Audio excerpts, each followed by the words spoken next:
O calendário básico de vacina tem dados importantes e dados de registro que vai servir para matrícula. Super importante. Beleza. E eu participei da a última versão, tem até meu nome nos colaboradores, do governo, juntando MEC, saúde e assistência social, e que vai chegar, já está chegando nas maternidades. Então, nas crianças que chegarem nas unidades educacionais agora, no primeiro ano de vida, ou depois, em 2022, 2021, já vão chegar com a caderneta nova, as que forem matriculadas, né? E que ela não chama mais caderneta de saúde, ela chama caderneta da criança. Por quê? É para a saúde, educação e assistência social usar. Ela vai ser um documento intersetorial. Então, é super importante os educadores se apropriarem disso. Eu copiei, né, o link e pus a capinha para a gente ver. Tá, essa capinha, então, como eu disse, é de 2018, até 2018 foi entregue nas maternidades essa. A partir do fim do ano passado, esse ano, começou a ser entregue para quem nasceu esse ano, a nova, que é essa versão de documento intersetorial.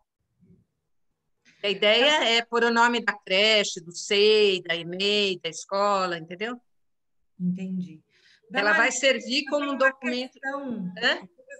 A gente está nessa discussão de pronomes e tudo.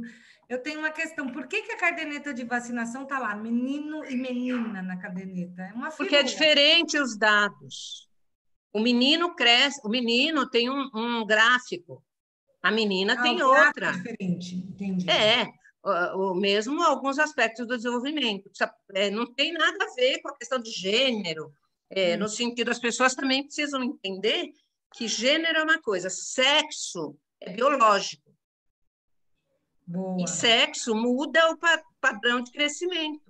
Então, o gráfico já vem preparado na caderneta para cada sexo. Para menino ou para menina. Se eu fizer o gráfico errado, está errado.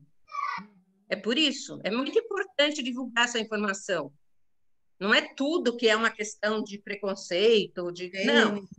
É diferente, entendeu? Fiquei pensando, vou fazer essa pergunta para a Damares, porque acho que deve ser foi uma boa pergunta, porque, na realidade, é isso.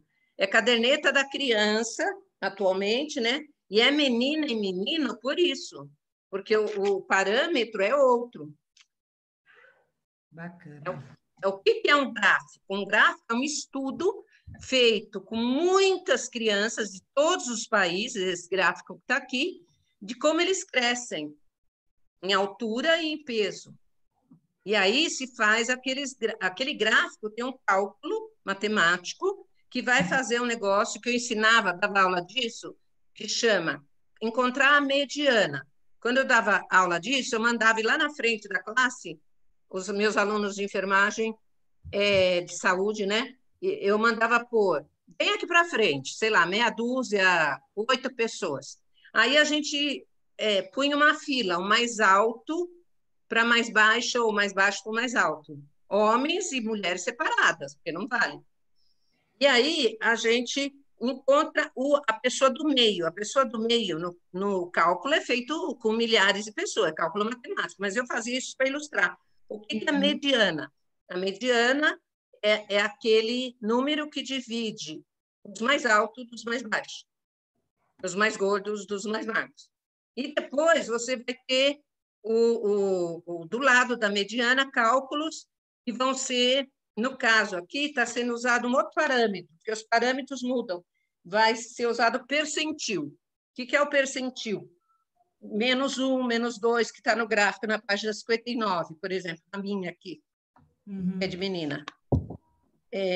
Depois tem o percentil 2, percentil 3. Então, as crianças que estão entre o percentil -2 e +2, elas estão normal. Já no percentil -2 e +2 já é problemático. Entendi. Tá, e agora é claro que se minha filha nasceu prematura de 31 semanas, a nossa gestação é 39, 40, 41. Ela nasceu de 31. Então, ela nasceu antes de 7 meses. Então, para ela, eu tenho que ajustar. Não serve esse gráfico normal. No começo, ela vai crescer diferente, desenvolver diferente. Então, os professores vão saber isso. Por que que uma criança demora, às vezes, mais para andar ou para engatinhar? Isso vê como ela nasceu. Eu tive um bebê que morreu com 13 dias, que nasceu de 28 semanas, 6 meses de gestação. Aí eu tive a Melissa de 31 semanas. Você vê, a Melissa é mais alta que eu hoje. Mas no primeiro ano de vida, ela era muito mais baixa que as outras crianças, até ela recuperar, né, o tempo que ela perdeu dentro da barriga. Entendi. Entendeu? Então, é isso. Para eu poder fazer ação intersetorial, eu preciso... É que nem eu. Por que que eu fui estudar Valon, Vygotsky, ler coisas da educação? Eu sou enfermeira. Não que a enfermagem não aprenda desenvolvimento, mas a gente aprende o desenvolvimento mais biológico. Porque eu queria fazer ação intersetorial. Eu queria saber a linguagem de vocês, compreender o pensamento de vocês, da educação. Então, se a educação não fizer esse movimento, compreender o pensamento e os referenciais teóricos da saúde, não tem ação intersetorial, não tem diálogo. Fica chinês conversando com espanhol, sem aprender a língua um do outro. Não dá. Legal. Eu preciso entender minimamente. E se a população em geral tem que entender para acompanhar o seu filho minimamente, o médico deve explicar, a enfermeira que acompanha deve explicar, o professor tem todas as condições de aprender, né? Ele tem intelectualidade para isso. Vamos lá, Damares, acho que... Vamos, já temos 16 pessoas, sejam bem-vindos. O nosso grupo da manhã, de terça-feira, sempre tem menos gente do que de quinta, né? Ou da tarde, eu percebo, mas está ótimo. Sejam bem-vindos.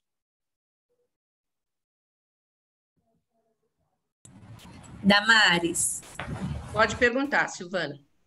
Eu estou fazendo os vídeos lá para passar para os funcionários, para montar os protocolos, e me surgiu uma dúvida quando eu fui gravar sobre higienização assim de superfícies, mesas, né? Eu fiz, a gente não pode limpar em círculo, tem que limpar sempre da onde tem mais sujidade para o local de menos sujidade, tudo certinho. E aí, na minha lavanderia, eu tenho 3 máquinas, né? Tá.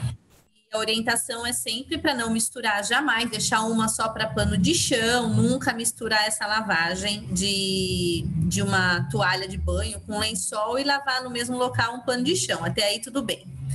Mas o que eu percebi? Que elas faziam a lavagem dos paninhos de limpeza no mesmo lugar que se lavava o pano de chão. E isso também não pode, ainda que desinfecte o local que vai lavar esse paninho de limpeza. A sua pergunta, Silvana, é muito boa. Embora você possa até dividir a máquina assim, seria um cuidado a mais, na prática, tudo que está na lavanderia, pela própria manipulação da roupa, que deve ser o mínimo possível manual. Por quê? Quando você pega uma roupa suja e bate ela, né? Você da roupa saem aerosóis no sentido de partículas que você não enxerga, é aquelas que quando a gente era pequena, e às vezes eu olho assim, tem um raio de sol, e você vê aqueles pozinhos assim no ar, não sei se você já viu. Então, a roupa, por que que uma lavanderia industrial, hospitalar, ela não pode lavar roupa na mão? Por causa disso. Jamais, numa lavanderia hospitalar, você vai pegar um lençol sujo de sangue, fezes, pus, e vai ficar esfregando ele na mão. Tudo é automatizado. Só que são máquinas que têm uma entrada da roupa suja de um lado, em outra sala do outro lado, com outros profissionais, sai a máquina abre uma porta do outro lado com a roupa limpa, para evitar essa contaminação. Mas aí eu estou exagerando, estou falando de um ambiente muito contaminado. Não é o caso da unidade educacional, mas você tem que ter esses cuidados, evitar manusear roupa na mão. Por isso que eu falo que uma criança é proibido, no mundo todo, você lavar numa creche, numa escola, uma roupa suja de sangue.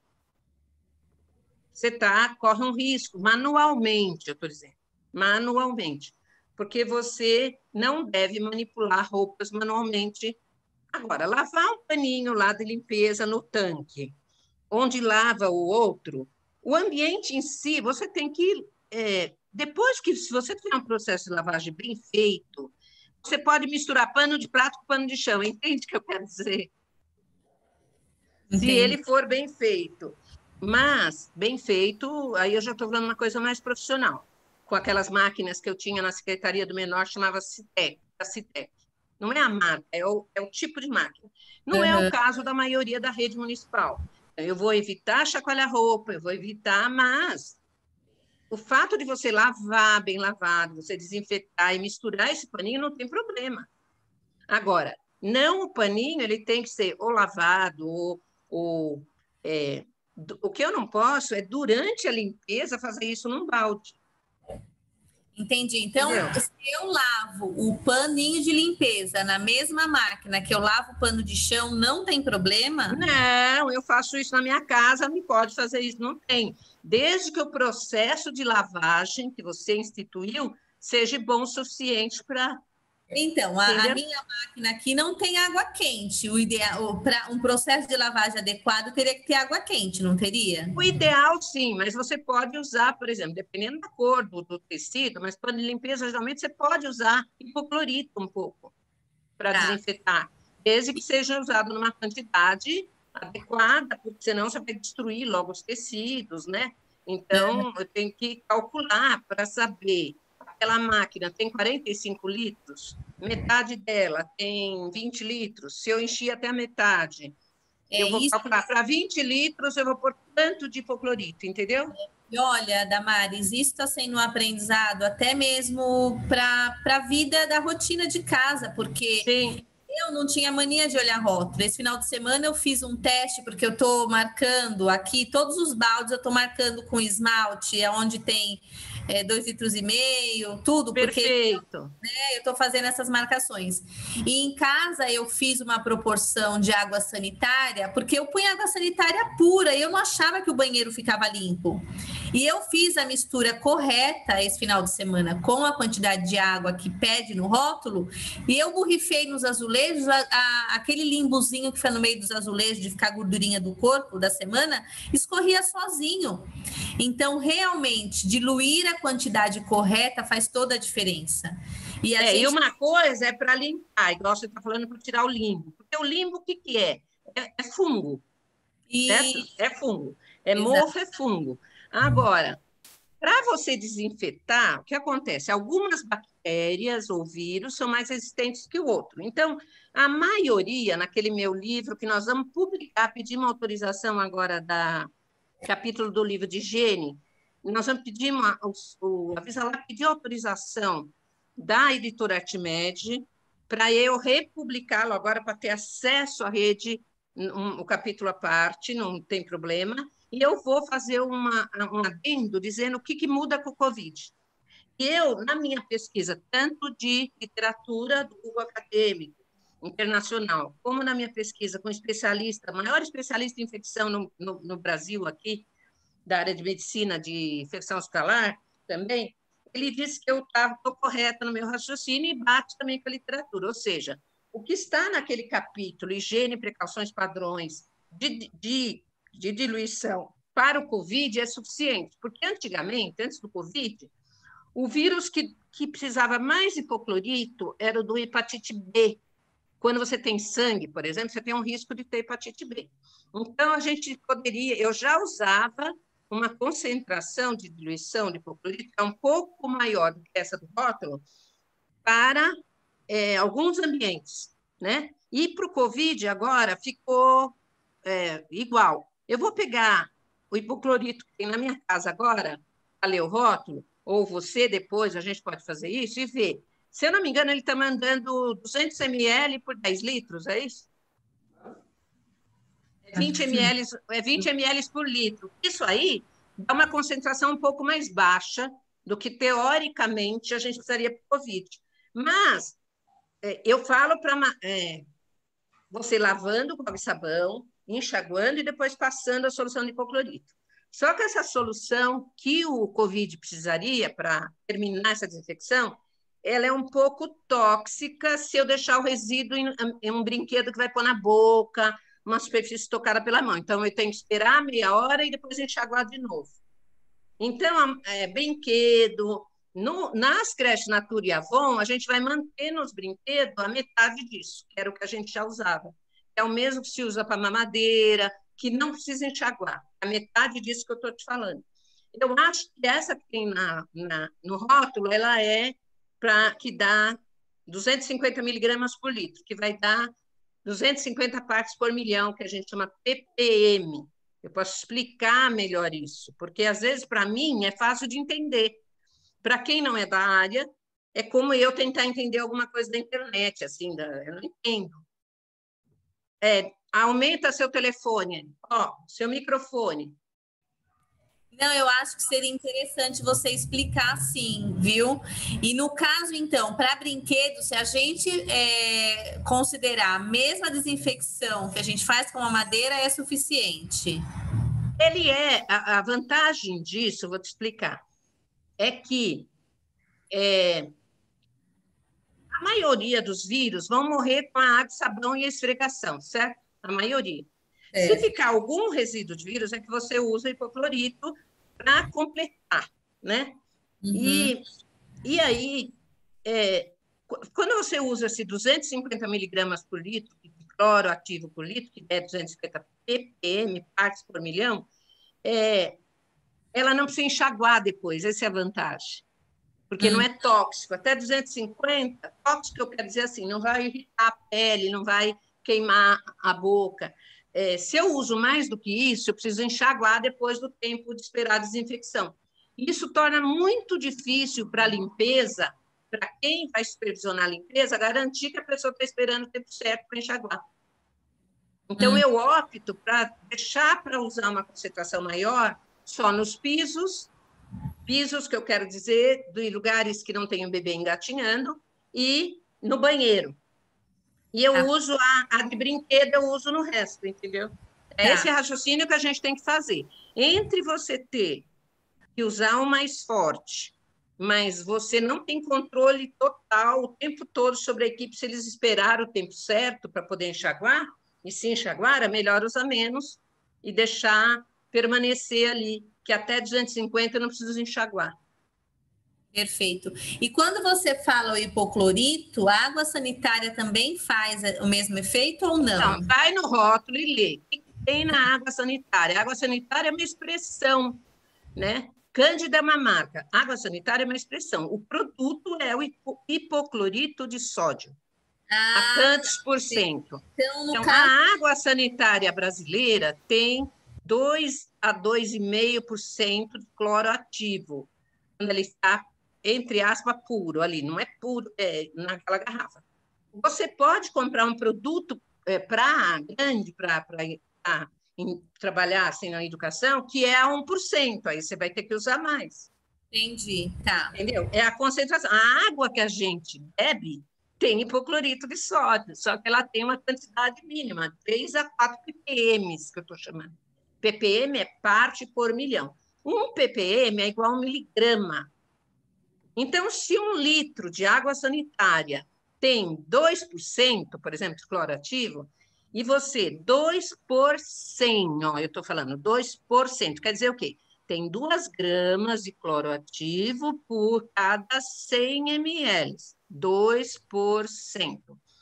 Quando eu pego e transformo em miligrama, não tem que fazer vezes 1000?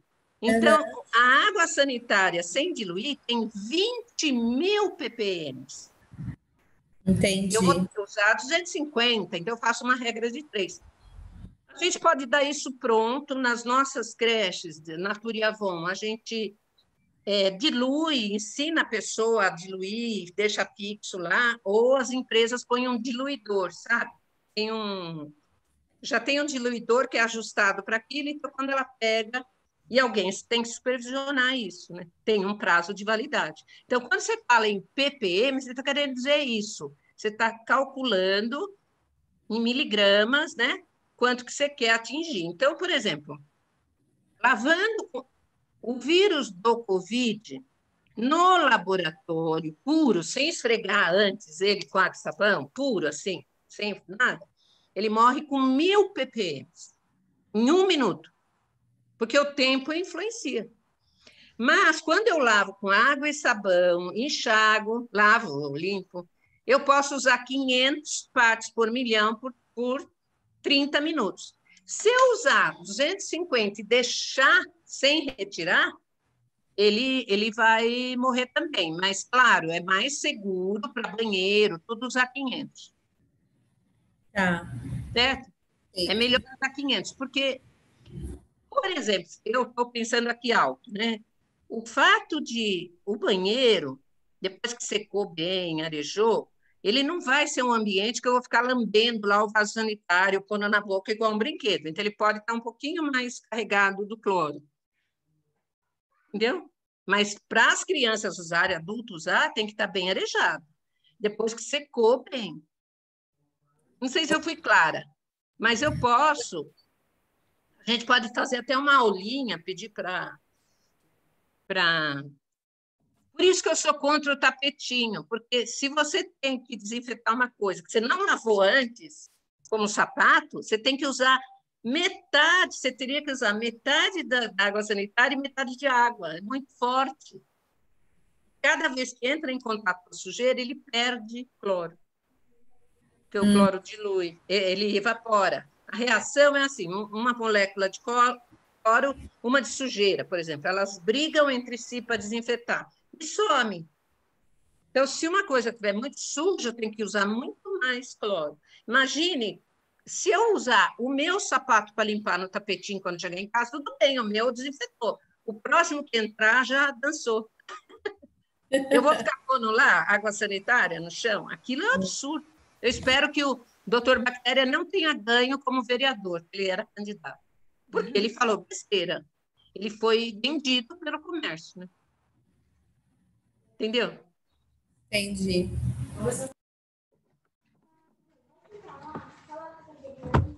Mas a gente pode começar, né, Lucila? Obrigada, viu? Eu estou entendendo. Nada, mas pode me perguntar depois se não ficou claro, tá? Me mandar por e-mail, não tem problema. Tá bom, obrigada. Eu vou postar os vídeos depois lá no fórum. Manda sim, por favor. Parabéns, viu, Silvana? É Silvana ou é Lucila? Silvana. Ah, Silvana, eu estou confundindo com a Lucila da EMEI, não com a Lucila daqui. 3. Mas é tanto nome, até que vocês têm a cabeça muito boa, viu? Bom, gente, o alimento de hoje, a gente chegou no nosso último encontro, a gente já está até com um gostinho de saudade. O alimento de hoje é de um livro que... A foto que eu coloquei aqui, ela estourou um pouquinho, mas é desse livro que eu vou ler direto para vocês, que é de um livro chamado A Professora de Desenho e Outras Histórias.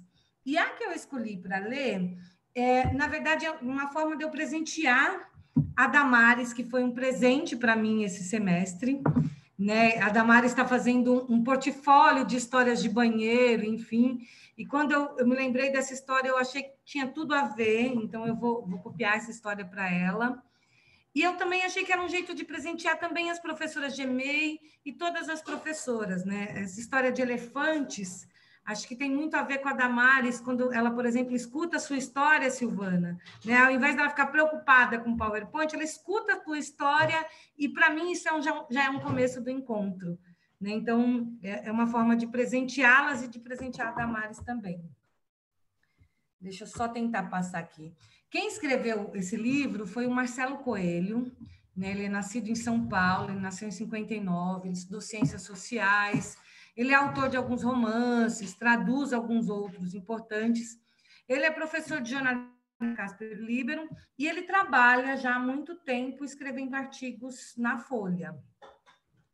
Quem ilustrou foi o Luiz Maia, que é um mineiro, né? Nasceu em 54.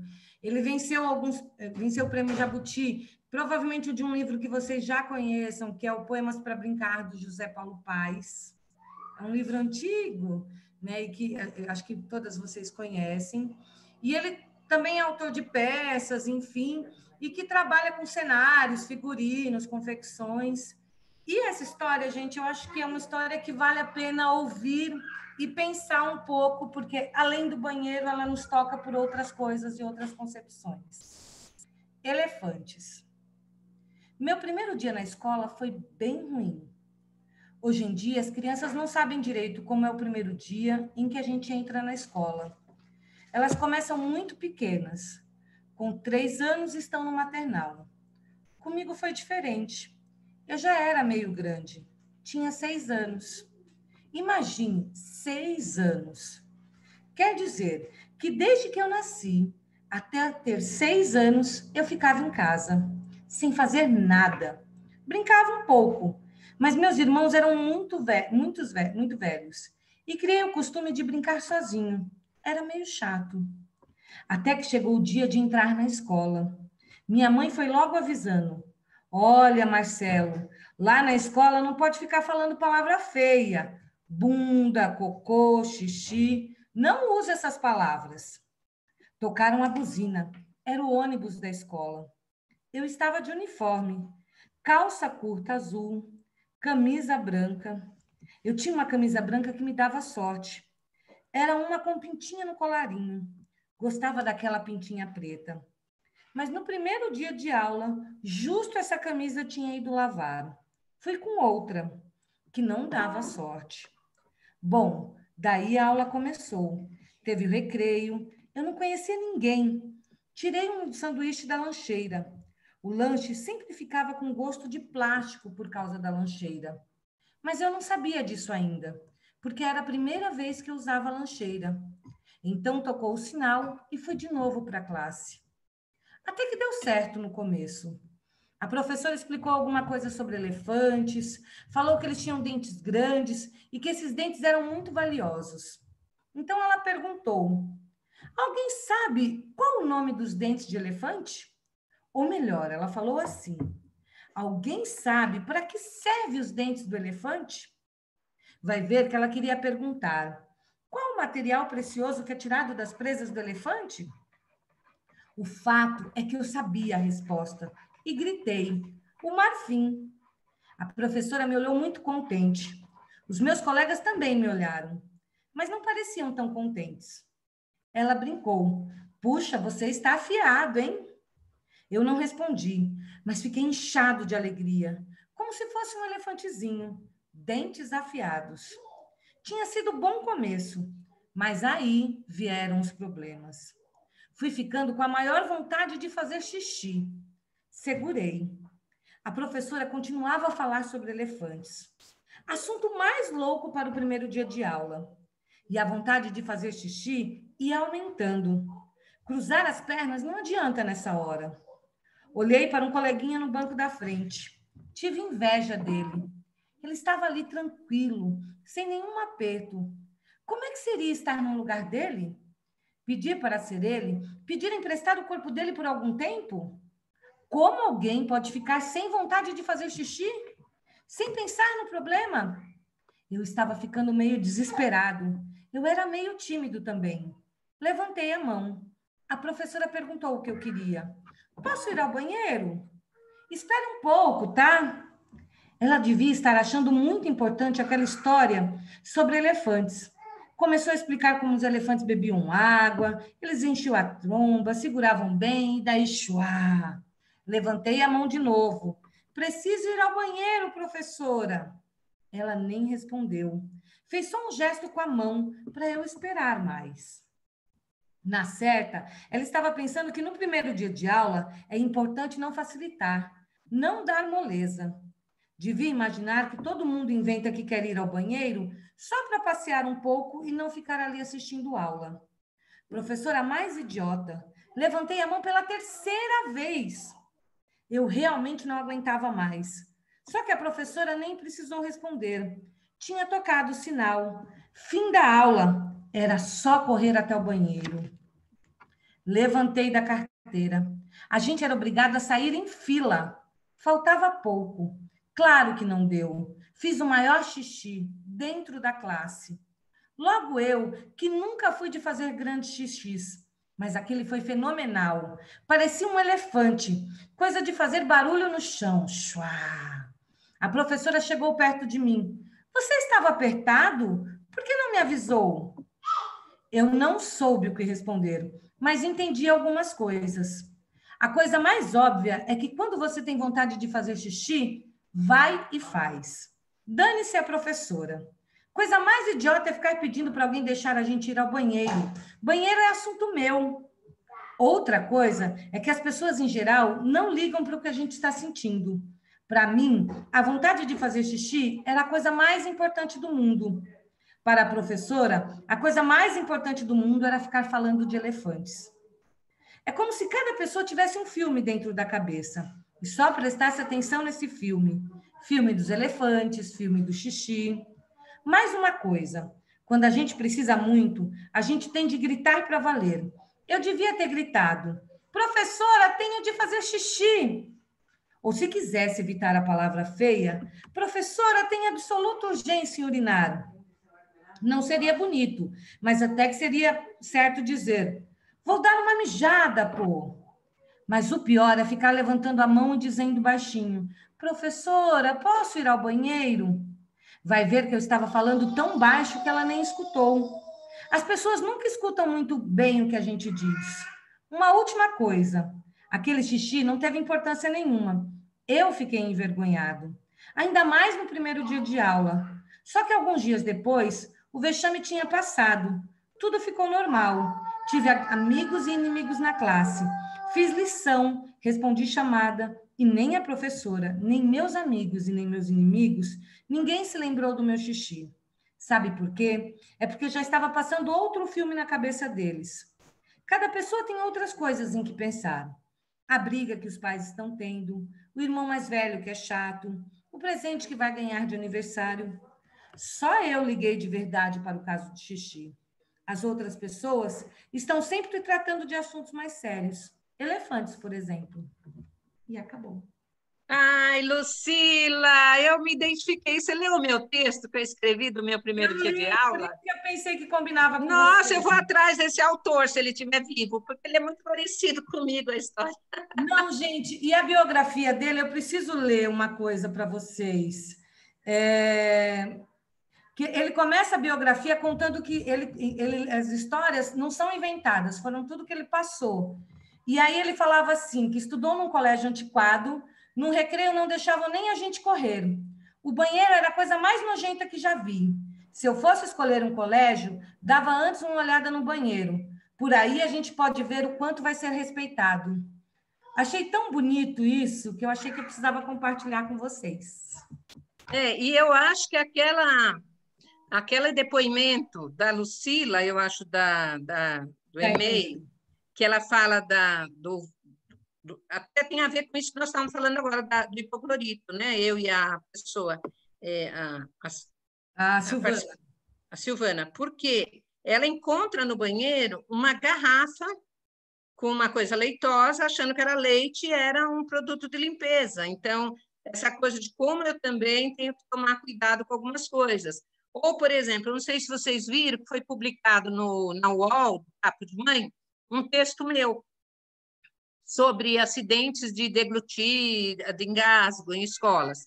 E lá nesse texto meu, eu conto a história do meu filho, que hoje é psiquiatra, e que ele, quando eu levei, que na escola aconteceu uma coisa que nem a professora viu, nem ele me contou. Não é de xixi, era de pôr uma coisa na orelha dele. E aí eu conto essa história, tanto que a Mariana Coxo, lá do programa Papo de Mãe, pede fotografia minha, do meu filho, eu acabo pondo. Pensei que ele ia achar ruim comigo, né? Porque ele é médico, diretor de um hospital agora, mas ele gostou, me aplaudiu. Né? Então, está lá, está online na UOL, meu texto, que é sobre prevenção de engasgos, não sei o quê. Eu conto essa história da escola do meu filho também. Então, eu acho que a gente, ouvindo as pessoas, até quem está aqui, as suas próprias histórias, talvez a gente comece a perceber que o cuidar e o educar realmente está junto para a vida toda, né? Em qualquer série, né? Só que são coisas diferentes. Por exemplo, eu tenho uma imagem de uma EMEI no centro aqui de São Paulo, que eu fui no tempo que começou o ADM Magistério, eu fui fazer uma palestra, e eu fiquei chocada com um menino no banheiro que tentava tirar a calça, mas ele não conseguia tirar a bota. Ele queria tirar a calça para fazer xixi, mas tinha uma bota que travava a calça. Eu não sei por que ele queria tirar a bota. Ele começou a chorar, desesperado, e foi a pessoa da limpeza lá socorrê-lo, depois que eu pedi. Eu fiquei muito chocada com aquela cena. Então, eu acho que a gente precisa estar atento a isso na educação, né? E essa história do banheiro, da EMEI, é muito em cima disso. Eu sei que a gente contempla mais o SEI, às vezes, nas nossas falas, porque as questões da EMEI são de outra ordem, e eu vou falar disso um pouquinho hoje, por exemplo, quando a gente pensa, por exemplo, nas doenças, num manual que eu vou apresentar para vocês, ele fala dos 6, é um manual da Covisa, ele não fala das EMEIs. E eu pensei nisso ontem à noite, quando eu estava preparando. Por quê? Porque realmente, até 3 anos e 11 meses, alguns cuidados têm que ser mais intensos ainda do que depois dos 4, né? Então, mas não quer dizer que a EMEI não tenha questões de cuidados, de promoção à saúde, é de outra ordem. Como no ensino fundamental, eu vou ter outras questões da sexualidade, da gravidez na adolescência, do bullying, né? É de outra ordem. Então, hoje, o nosso objetivo é retomar o percurso. Antes de começar, agradeço novamente a Lucila, você me deixou emocionada, gostei muito. E eu convido quem tiver histórias de banheiro para me mandar, porque a gente vai escrever um texto com a participação de quem quiser. Aí, a gente põe como coautor ou do depoimento. Eu já estou chamando de portfólio, porque a gente vai juntar muitas histórias, né? Porque quem não tem, né? As meninas estavam falando que as mães às vezes mandam as crianças de calça jeans. A gente também, quantas vezes não deixou a criança ir no banheiro, porque fica esperando que é história, né? E não sabe avaliar aquilo, né? É meio complicado. Então, os objetivos... A Silvana quer falar, Damaris, acho. Pode falar, Silvana. É que vocês me fizeram me lembrar de uma coisa assim que me marcou muito num passeio que eu fiz com uma escola. E nós fomos, eu não lembro, acho que era o Pet Zoo, era tipo um zoológico, e eu estava de apoio com as professoras, eu era coordenadora naquela época, e eu vi uma criança andando com a turma da professora, e ele sempre ficava afastado da turma, eu via que ele andava com a perninha meio aberta, ele devia ter uns 6, 7 anos. E eu... assim, apertei o passo para alcançá-lo e perguntei, né? O nome dele era Enzo. Eu falei, Enzo, tá com alguma dor na perna, né? Você tá acontecendo alguma coisa? Ele não queria falar. Eu falei, pode falar, você tá com medo da tia levar você embora, se você tiver com alguma dor? Eu não vou levar você embora, eu só quero saber como você tá. Né? De repente a gente passa alguma pomada, algum remédio, ele veio bem baixinho assim, eu fiz cocô na calça, eu não consegui segurar. Eu falei, mas você não falou para sua professora? Falei, mas eu acho que ela não ouviu. Nossa, Silvana, esse depoimento é maravilhoso. Aí eu peguei e falei, vou fazer o seguinte, ó, ninguém precisa saber aonde nós vamos. Eu vou avisar a sua professora que você vai até ali comigo. Avisei a professora, ela nem deu muita bola para mim, a gente deu graças a Deus, porque eu acho que ela fingiu que não ouviu, porque, imagina, é uma criança que se expressava muito bem, e ele estava distante da turma, ele estava diferente. Se alguém olhasse para ele, ia perceber. Chegamos no banheiro, ele estava morrendo de vergonha de mim. Aí eu falei, Enzo, posso te contar uma coisa? Quando eu tinha a sua idade, eu fui no zoológico com a minha professora, aconteceu a mesma coisa comigo, você acredita? Aí nisso ele abriu um sorriso, ele falou, jura, também aconteceu com você? Eu falei, aconteceu! Isso a gente ia conversando, eu fui desabotoando a calça dele, fui tirando, a gente tinha lá um lavatório, tipo uma mangueirinha lá, eu tirei a cuequinha dele, tirei o excesso com a água, né? Porque não tinha como limpar só com papel, ele ia ficar com cheiro. Eu sei que a gente foi conversando. Eu deixei bem à vontade para que ele não ficasse constrangido, porque eu percebi o tanto que ele estava. Pedi para ele me aguardar um pouquinho, fui atrás de uma roupinha, que tinha uma criança especial na turma de uma outra professora, que a mãe mandava muita roupa na mala. E eu peguei uma calça de moletom desse aluno, coloquei nele, depois conversei com a mãe, ela entendeu quanto a isso, deu tudo certo. Mas o que eu quero dizer? A relação que eu tive com esse menino depois foi muito aonde ele me via, ele me fitava com os olhos e me falava obrigado com os olhos. Era uma coisa assim muito inexplicável, né? Depois ele voltou para a turma. Eu fui conversar com essa professora depois do passeio, numa outra reunião. Ali na hora eu nem entrei no X da questão, mas assim, foi uma pessoa que não teve um tipo de escuta, de olhar de nada com essa criança, né? E ela ia perder o passeio, porque ia chegar o momento do almoço, enfim, que as pessoas iam sentir o cheiro, iam perceber, mas até que ponto essa criança ia sofrer com esse constrangimento, até que alguém percebesse. Então, é uma história que não aconteceu diretamente no banheiro, né? Primeiro aconteceu ali na parte do passeio, mas que terminou no banheiro, e foi um momento, assim, de muita integração entre a gente.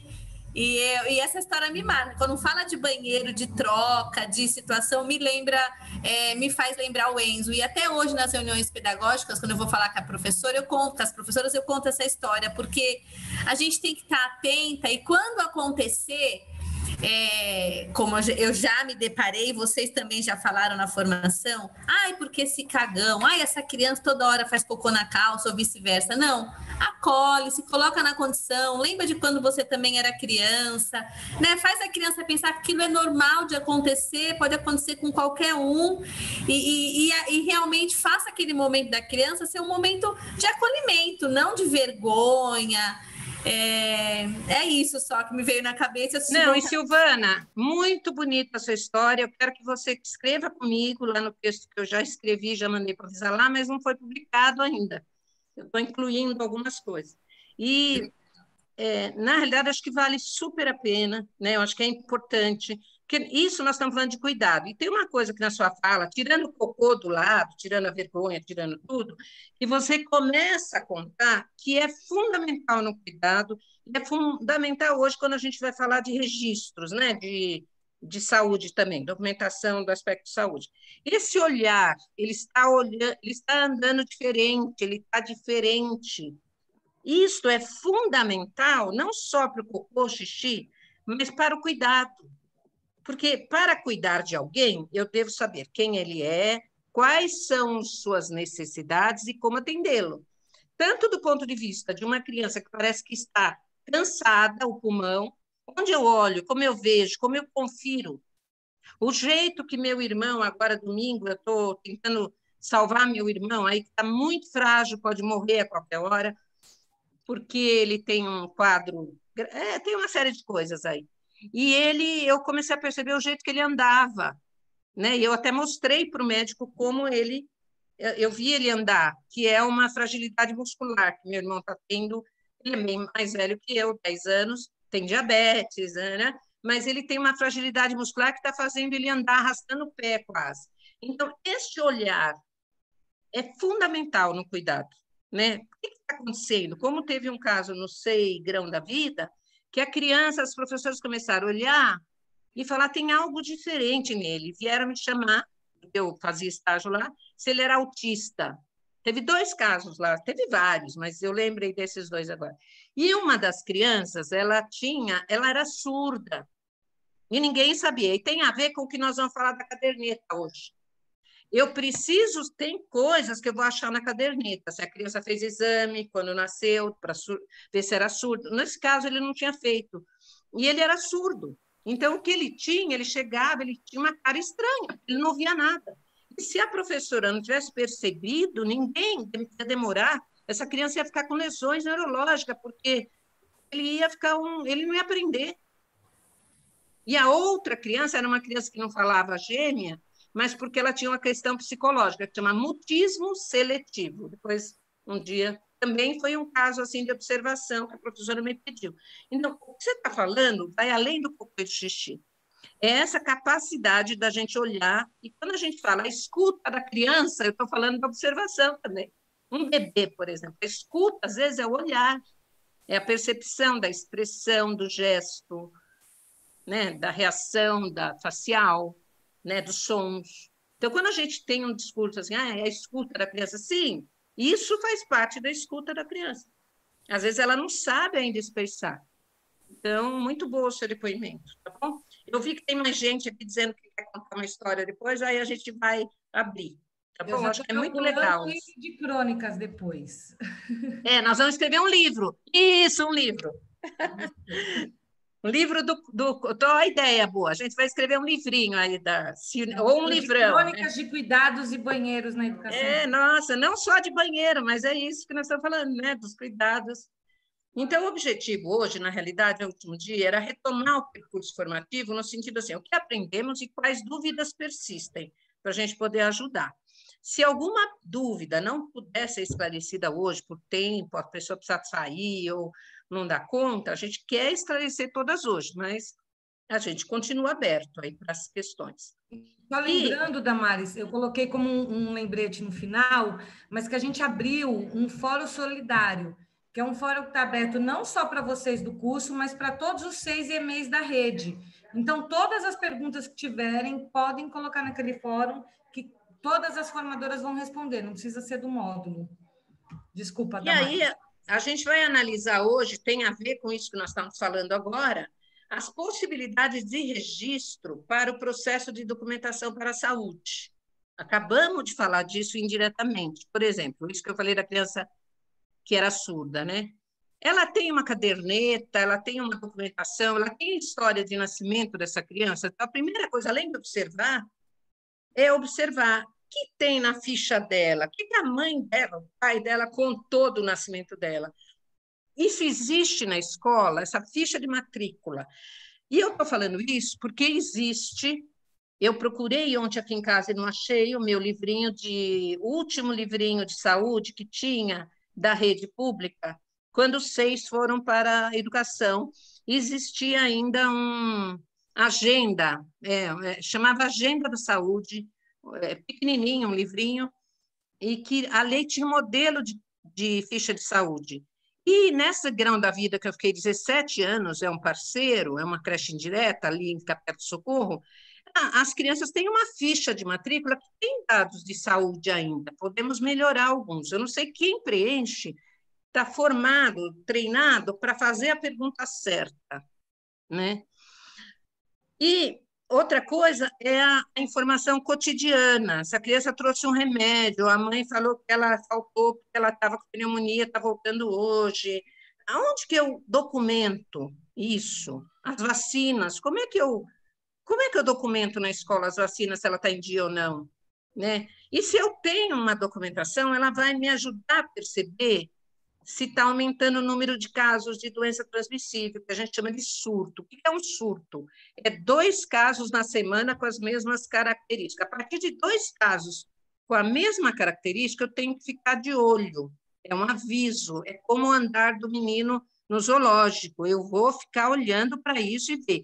É do mesmo grupo? Porque vai aumentar, vai ter um 3º caso daqui a pouco, registrar e analisar isso. Tem alguma coisa acontecendo que está fazendo aumentar ali dentro, ou na comunidade.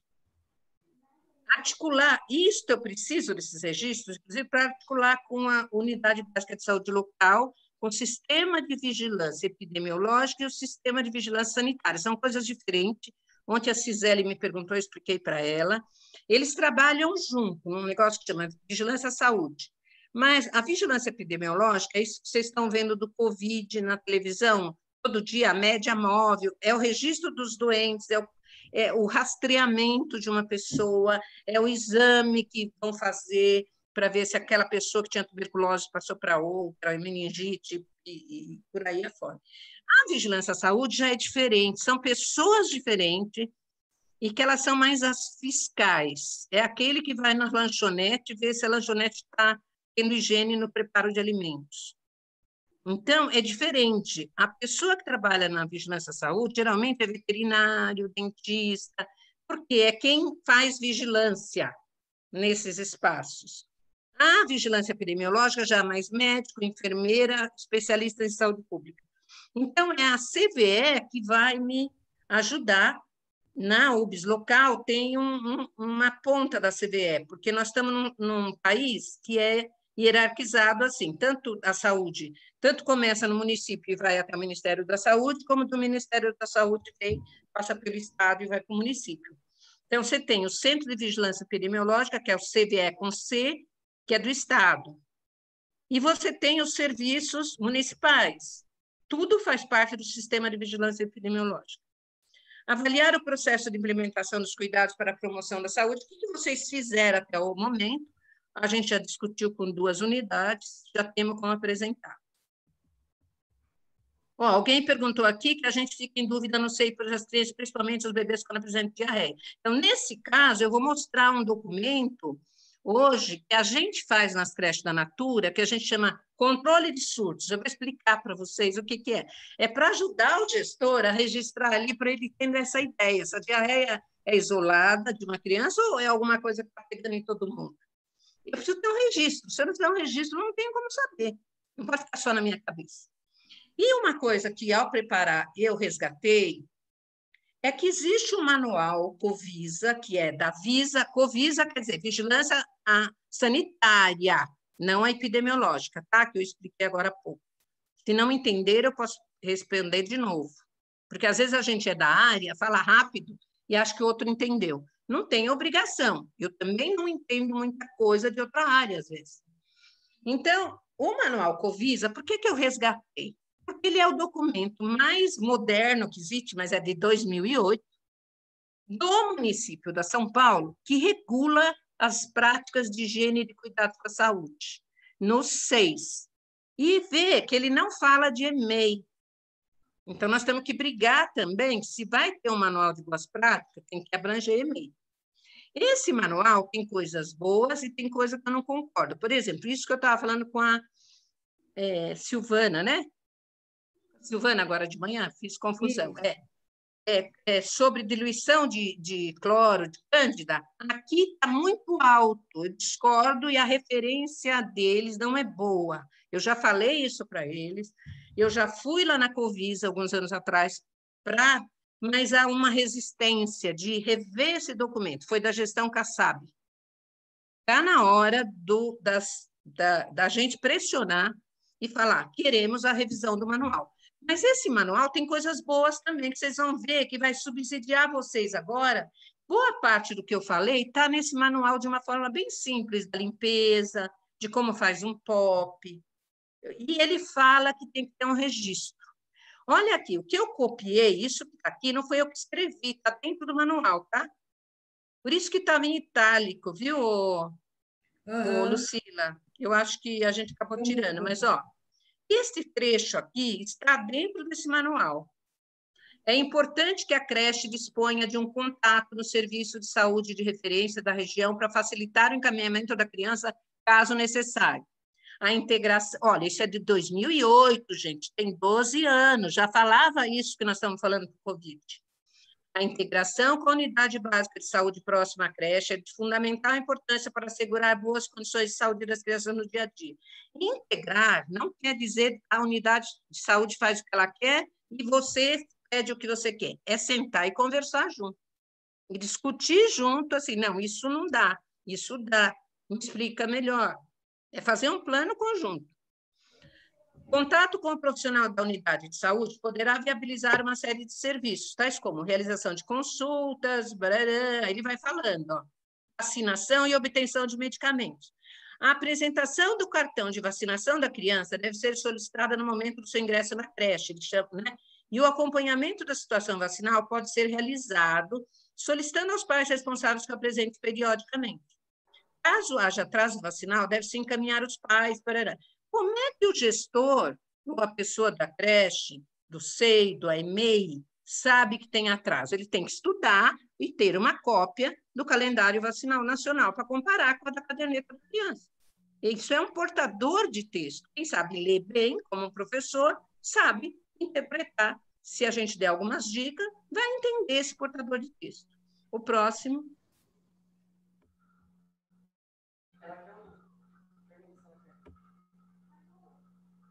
Espera só um minuto. Olha o que está falando, isso está escrito dentro do manual, não fui eu que escrevi. Condições de saúde das crianças. É importante que haja um registro diário das intercorrências apresentadas na chegada ou permanência da criança na creche, ou SEI ou EMEI, do uso de medicamentos. Não dá para dar um medicamento para a criança e não registrar. Você vai falar, tem uma receita, tá? Mas, além da receita, eu tenho que registrar, e eu vou dar um modelo de ficha para vocês, muito bom que a gente usa. Eu tenho que ter uma assinatura do pai e da mãe autorizando, eu tenho que dar receita, eu tenho que conferir, eu tenho que registrar o horário que eu dei, e isso tem que ficar no prontuário da criança. Por uma questão legal, até que se dê alguma confusão. Dos cuidados especiais que foram realizados, você realizou, a criança caiu, machucou, você fez uma compressa de gelo, você tem que escrever. Devido à suscetibilidade da criança a uma série de doenças comuns na infância, é fundamental a observação e a escuta do relato dos pais, responsáveis pelo estado geral da criança no momento da chegada ao seio.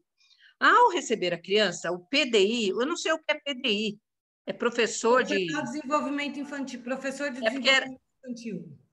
Porque naquele tempo, né? Era nomenclatura. Era recente ADI, ainda, eles usaram esse termo. Mas é o professor, deve observar se ela está ativa, isso que nós estamos falando agora. Ou não, está andando diferente, está com uma expressão diferente, há alterações na pele, há lesões, a temperatura parece quente, se há presença, tem uma secreção no olho, no nariz, alguma coisa que te chame a atenção, escreva. Quando a criança estiver quente ao tocá-la, deve-se verificar a temperatura usando o termômetro. Então, isso está no manual de 2008. Não é uma coisa recente. O próximo.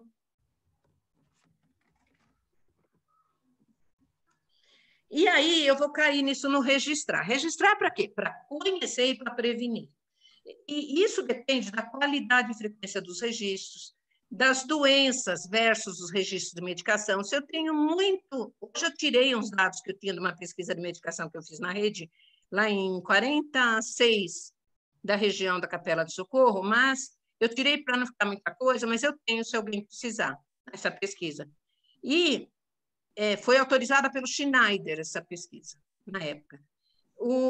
As doenças, se eu tenho muita medicação, eu tenho que ver por que essa criança toma mais medicação do que a outra. Crianças afastadas, crianças internadas, registraram o motivo. Dúvidas sobre o que registrar e por quê. Depende da magnitude do problema e como que eu vou registrar e como eu vou saber se a mãe ou o pai está falando certo. Vou dar um exemplo. Quando você tem um caso de rubéola, você tem toda uma ação para fazer logo, porque você pode ter uma funcionária ou uma outra mãe grávida que, se ela pegar rubéola, a criança pode ficar com lesão neurológica, 1000 problemas. Então, é muito diferente de roséola. Roséola é uma doença super benigna, não precisa nem afastar da creche. A mãe chegou para nós e falou assim, na rede da Natura, mãe de alta escolaridade. Chegou para nós e falou, meu filho teve rubéola. Eu tenho que entender entre o que o médico falou, a enfermeira do posto falou, para o pai ou para a mãe, e ela trouxe para nós, tem uma distância. Por isso que eu vou pedir, de preferência, ter alguma... teve rubéola, a senhora tem a receita? Ele pediu o exame, pode me trazer? Eu tenho que conferir. Ela não está te enrolando, ela não entendeu.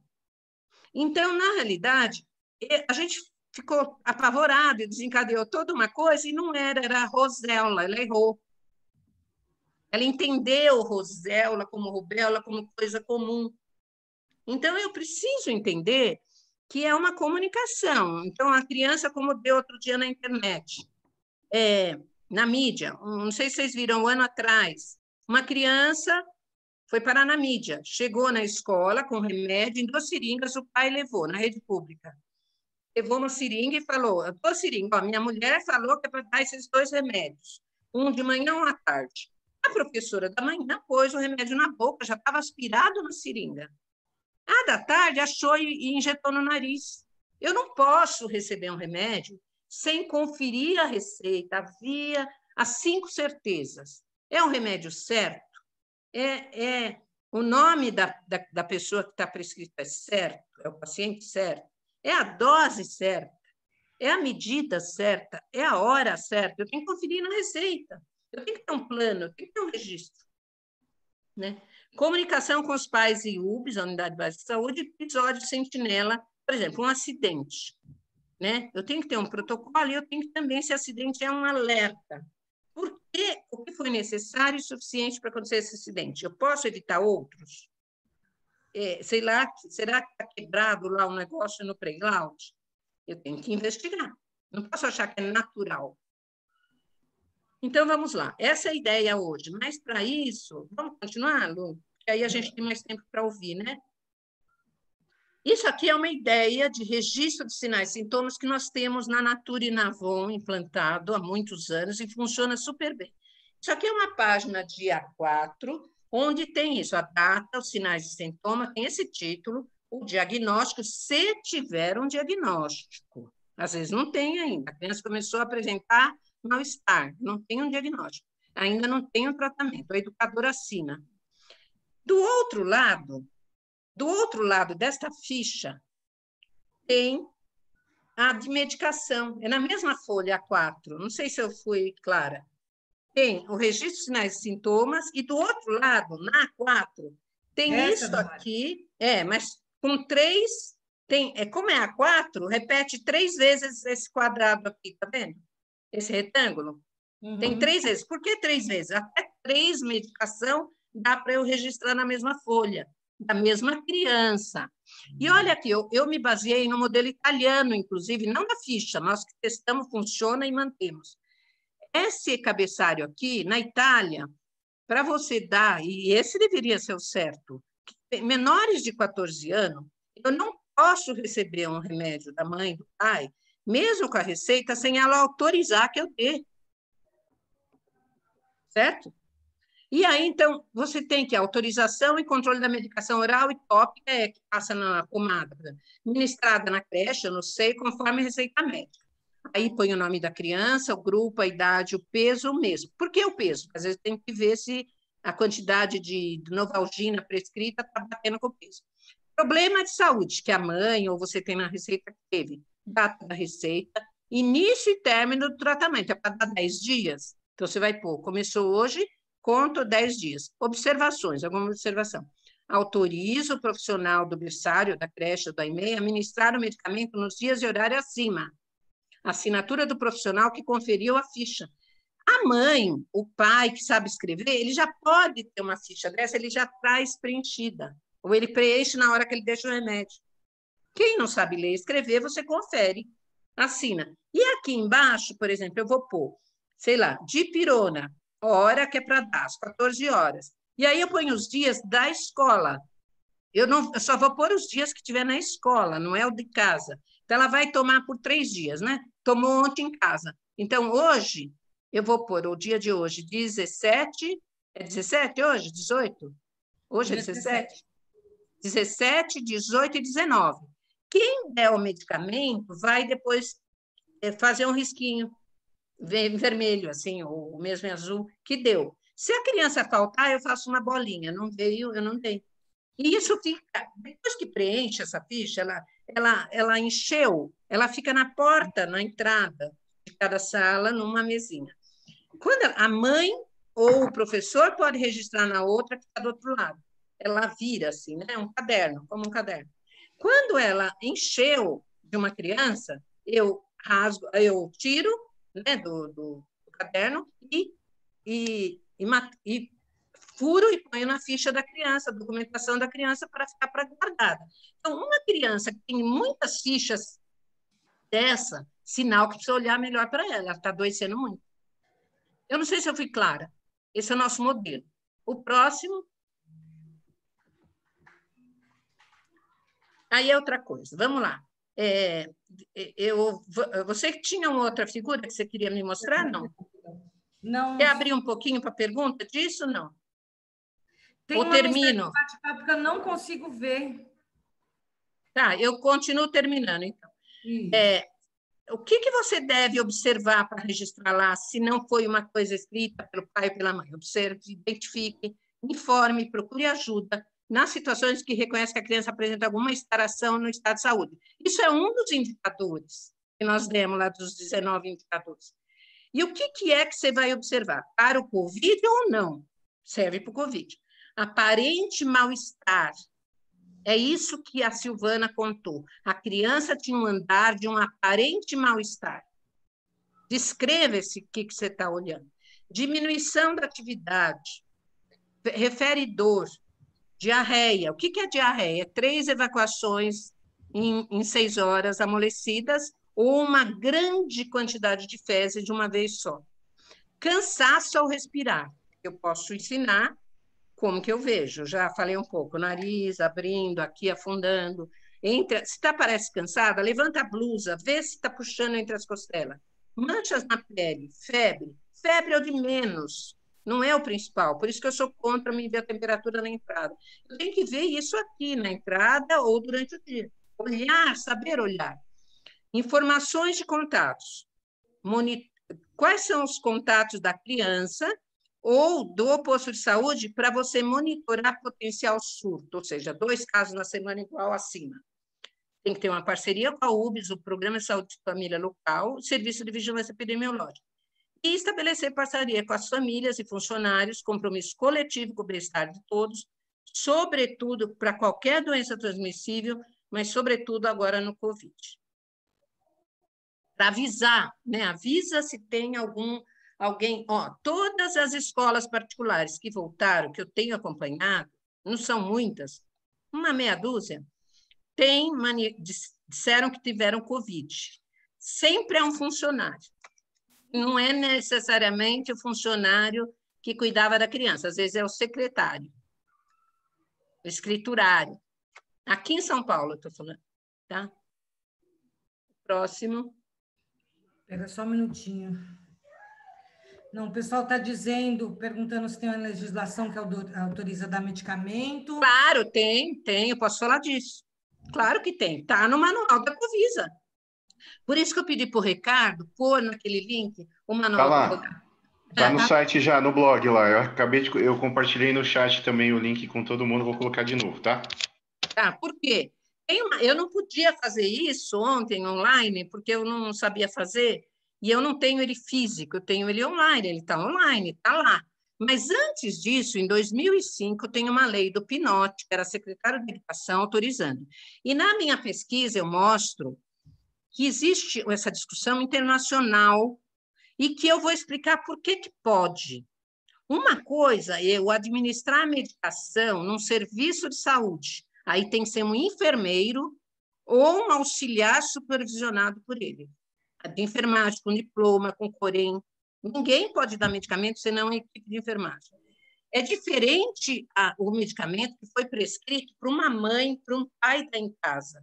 Quando ele foi prescrito com um pai e uma mãe está em casa, uma avó, o médico sabia disso. Ele está prescrevendo para um leigo dar. Então, este leigo que eu quero dizer que não é enfermeiro, esse leigo, ele pode, deve em algumas situações, porque senão a criança vai ficar sem medicar,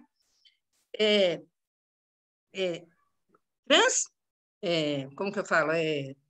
Do mesmo jeito que ele pede, você troca a fralda, você alimenta, você oferece o leite materno se é um bebê, na EMEI você toma cuidado com alguma coisa que foi pedida, do mesmo jeito você, tendo uma ficha que está com a receita e você conferiu, você está autorizadíssimo, você está fazendo um bom cuidado. Porque o que acontece se uma criança tiver, claro que a gente orienta hoje, que de preferência os pediatras prescrevam cada 2 horas, para não ter que estar na escola. Mas tem crianças que têm que tomar naquele horário da tarde. Não tomar significa interromper um tratamento ou faltar na escola. Então, não convém, né?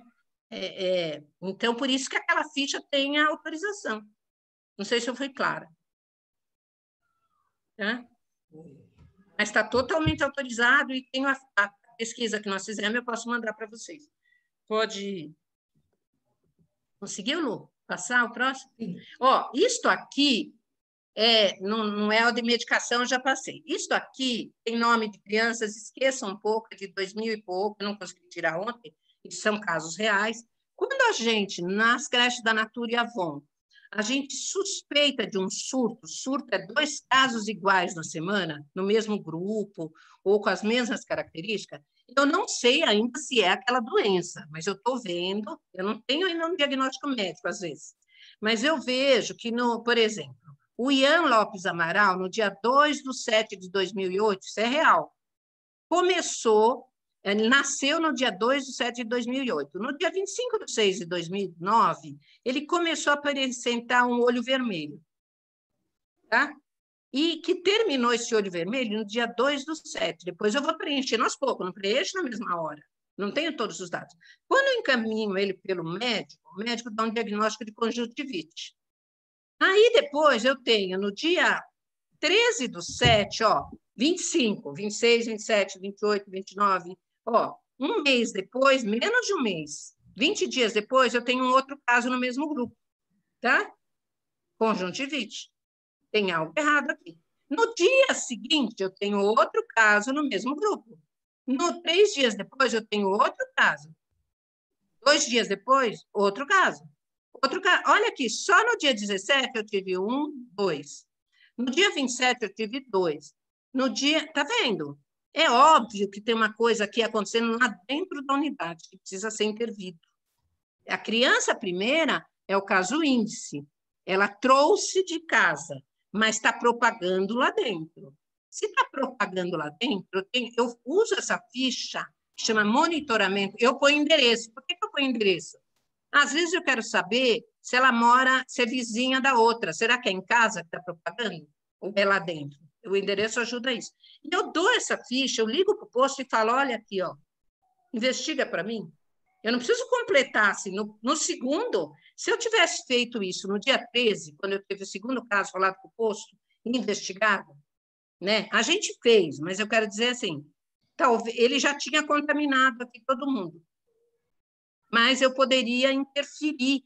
É isso que a gente fala que vai ter que fazer muito bem feito no Covid. Isso chama, eu tirei o título porque eu não consegui pôr, mas ela tem um título, chama Ficha de Monitoramento de Potencial Surto. Eu não estou dizendo que é um surto, eu estou dizendo que eu tenho dados que potencializa, me diz que eu posso ter um surto. Entende o que eu quero dizer? É uma forma de gerenciar, isso é gerenciamento. Vamos lá? Próximo. Maris, a Daniela está perguntando aqui, quando a criança precisa ser medicada na escola, o medicamento deve estar lacrado? Não. Não, né? Não, eu tenho que conferir a receita, se ele é um remédio que tem que pôr na geladeira, se a família estava dando na geladeira. Porque se você cuida e educa, e a família estiver fazendo errado, eu vou contar uma outra história, você também é uma educadora para isso. Se você não souber, você pede para o posto e fala, olha, eu estou com uma criança aqui, a mãe trouxe um remédio que eu estou desconfiada, que está vencido, ou que não estava na geladeira. Você tem um agente de saúde para orientá-la em casa, ou ver? Você pede ajuda, porque se a gente não fizer isso, a criança vai ser prejudicada. Não é uma questão só do que eu tenho que fazer. Mas eu cuido e educo, eu compartilho o cuidado e educação. Então, eu tenho que conferir a receita. As 5 certezas a gente ensina. O medicamento certo, a criança... Então, aconteceu na Natura. Um pai levou a criança. A mãe, naquele dia, não pôde levar, ela que trabalhava na empresa. Ele levou 2 medicações com o mesmo nome, eu estava lá, eu lembro disso, eu não lembro o nome agora, só que uma era colírio e a outra era de outra forma. E eu estranhei. E na receita só constava um. Eu liguei para a mãe. Falei, olha, não sabia que era o pai que tinha levado, eu cheguei mais tarde. Aí ela falou, nossa, meu marido levou por engano os 2. Entendeu? Como é importante confiar. Nós, com todo o nosso rigor, ainda acontece isso de, às vezes, algum educador não conferir. Então, é disso que eu estou falando. Você tem que ter um sistema que conforme. Se você não é para você dar um medicamento fora da embalagem, alguém escreveu aí, não é fora da embalagem, pelo amor de Deus. Como a educadora que aceitou o remédio fora, dentro da seringa, sem nome, sem horário, sem via, por isso que ela errou. Uma deu na boca, a outra pôs no nariz. Como? Você não pode fazer isso. Ô, Damaris, você ia falar das 5 certezas. Quais são? Medicamento certo. Eu faço isso sempre no hospital, tá? A gente, antes de dar, a gente fala isso. É o medicamento certo? Eu confiro 2 vezes. É a criança certa? Eu estou dando... Vou contar outra história aqui da prática da Natura, tá bom? É medicamento certo? Ou seja, medicamento que a mãe trouxe, a pergunta anterior, bate com a receita. Se eu não entendo a receita e a mãe não entende a receita, tem que voltar para o médico e pedir para esclarecer. Tem alguma coisa errada. Assim, é o medicamento certo? A droga, não é a marca do medicamento. Então, está escrito lá, sei lá, furosemida. É furosemida, igual estava ensinando da água sanitária. Não é a marca Cândida, eu vou ver o que tem dentro. Furosemida. É a dose certa? Ele mandou dar 2 ml, 2 ml. Ele mandou dar via oral? Via oral. É a hora certa? Era para dar 3 vezes ao dia, a mãe deu de manhã, eu tenho que dar tarde e vai dar à noite. Então, tem que ir e vir. E eu falei 5 certezas, o paciente certo, o medicamento certo, a via certo. Né? A via certo. É pelo nariz, já vi muita gente cega, porque a família errou, isso no passado muito. O remédio era para pingar no ouvido, pingou no olho, como colírio. Cegou, vi gente cega assim. Então, é a via certa. A professora lá que deu, pois o nariz não deu na via certa, ela não conferiu isso. Então, mesmo no hospital, eu posso ter erros, não é incomum. Por isso que a gente aprende isso na faculdade de enfermagem. As 5 certezas, tá? E é por isso que eles conferem, a enfermeira, quando vai medicar a gente, ela confere a pulseirinha. Você é a Lucila Almeida, ela confere tudo de novo. Já aconteceu, por exemplo, uma vez, antes de ter enfermeira nas unidades das creches da Natura, eu ia lá de vez em quando, eu dava treinamento, não tinha enfermeira. E aí eles puseram a enfermeira, começou a ter muito erro assim. E um dos erros é o seguinte, me ligaram e falaram assim, Damares, aconteceu um erro. Qual que foi o erro? Tinha 2 medicamentos na bandeja, Bactrim. O auxiliar de educação, o estagiário, perguntou para a criança de 3 anos, qual que é o seu medicamento? A criança, que viu que um Bactrim era igual ao outro, falou, esse, ele deu os 2. Você entendeu o que eu falei? Ele perguntou para a criança falou, bom, esse é igual a esse, os 2 são meus. Ele deu os 2. Então, ele não conferiu a receita. Foi aí que a Natura optou por ter enfermeiro. A Natura e a Avon pelo risco. Mas, quando eu falo risco, porque são unidades grandes, e se não tem enfermeiro, tem que ter alguém que supervisione isso, tem que ter formação para isso. Mas quem dá o medicamento na Natura e Avon não é o enfermeiro, é o educador. Mas nessa é o educador, só que o enfermeiro forma, supervisiona, porque ele não daria conta numa creche de 200 crianças e dar o medicamento no horário para todo mundo, se fosse ele que fosse dar. E se a mãe ou o pai analfabeto dá o medicamento em casa, por que o professor não é capaz? É isso que eu estou sendo clara, que eu estou tentando explicar. Isso é uma discussão nos Estados Unidos já.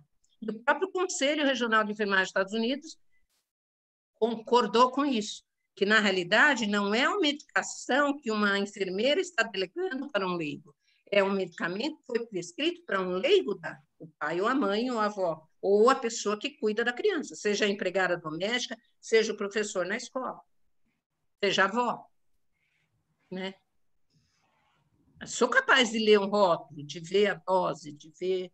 É isso. Por exemplo, por que a enfermeira olha o medicamento assim quando vai contar gotas? Na altura do olhar, ó. Por quê? Para não errar. Porque se eu contar a gota aqui embaixo, eu não conto. Pode cair 3 gotas, eu achei que caiu uma. Então, eu ponho, não é charme quando eu conto a gota aqui no copinho, na altura do meu olhar. 1, 2, 3, 4, 5. É uma técnica, né? Vamos lá? Espera aí. Essa é uma ideia, a ficha do... Isto aqui eu tirei do manual de 2008, que está disponível online, que é o que existe até hoje para normatizar os cuidados. Tem os cuidados de saúde e higiene, tanto dos funcionários como das crianças, deve ser registrado nos procedimentos operacionais padronizados. O que é um POP? Descrevendo a rotina de atividades que são realizadas, modo de frequência com que ocorre. Está vendo que frequência ainda tinha a letra 2, trema, que já mudou, mas é um texto antigo, né? Com que ocorre o profissional responsável pelo procedimento. Olha, eles dão um exemplo de POP. Não fui eu que fiz, está no manual 2008 da Covisa. Olha lá. POP de higienização da sala de atividades, crianças de 0 a 2 anos, responsável pela tarefa Maria Silva. Procedimentos: varrer com pano úmido, aquilo que eu ensinei. Não é para varrer, é para limpar com pano úmido, isso que chama varrer. Limpar com água e sabão, enxaguar e secar, borrifar a solução de hipoclorito. A única coisa que eu não concordo nesse POP é que é uma concentração muito alta de hipoclorito. Significa que usar 1000 ppm. Eu estou falando que assim, né, ela deixa secar e não enxágua. Então, no POP está errado. Isso a gente tem que questionar. Mas é o que é oficial. Está errado, eu estou dizendo, ele não tem uma boa referência nesse aspecto. Tá? Damares, você havia falado uma vez para a gente não borrifar. Isso, errado também, borrifar. Tá. Por que está errado? Porque borrifar, depende do que eu quero dizer o que é borrifar. Borrifar é só o jato? Pode. Borrifar, se for aquele jato fechado, pode. Eu não posso borrifar no sentido de ser nem um produto de limpeza nem em casa, um aerosol. A própria palavra está dizendo por quê. Porque ele aeroliza e eu posso respirar e fazer mal para quem está fazendo a limpeza e para quem respirar dali a pouco no ambiente. Entendeu? Então, nesse caso, o ideal seria passar com pano também, porque se você... Não, mas não é passar com pano, ela vai espalhar com pano úmido limpo, tá vendo? Mas borrifar aqui, não é que está errado, é o termo, tem que ver o que é borrifar. Borrifar é igual, vou pegar o que é borrifar para te mostrar, quer ver?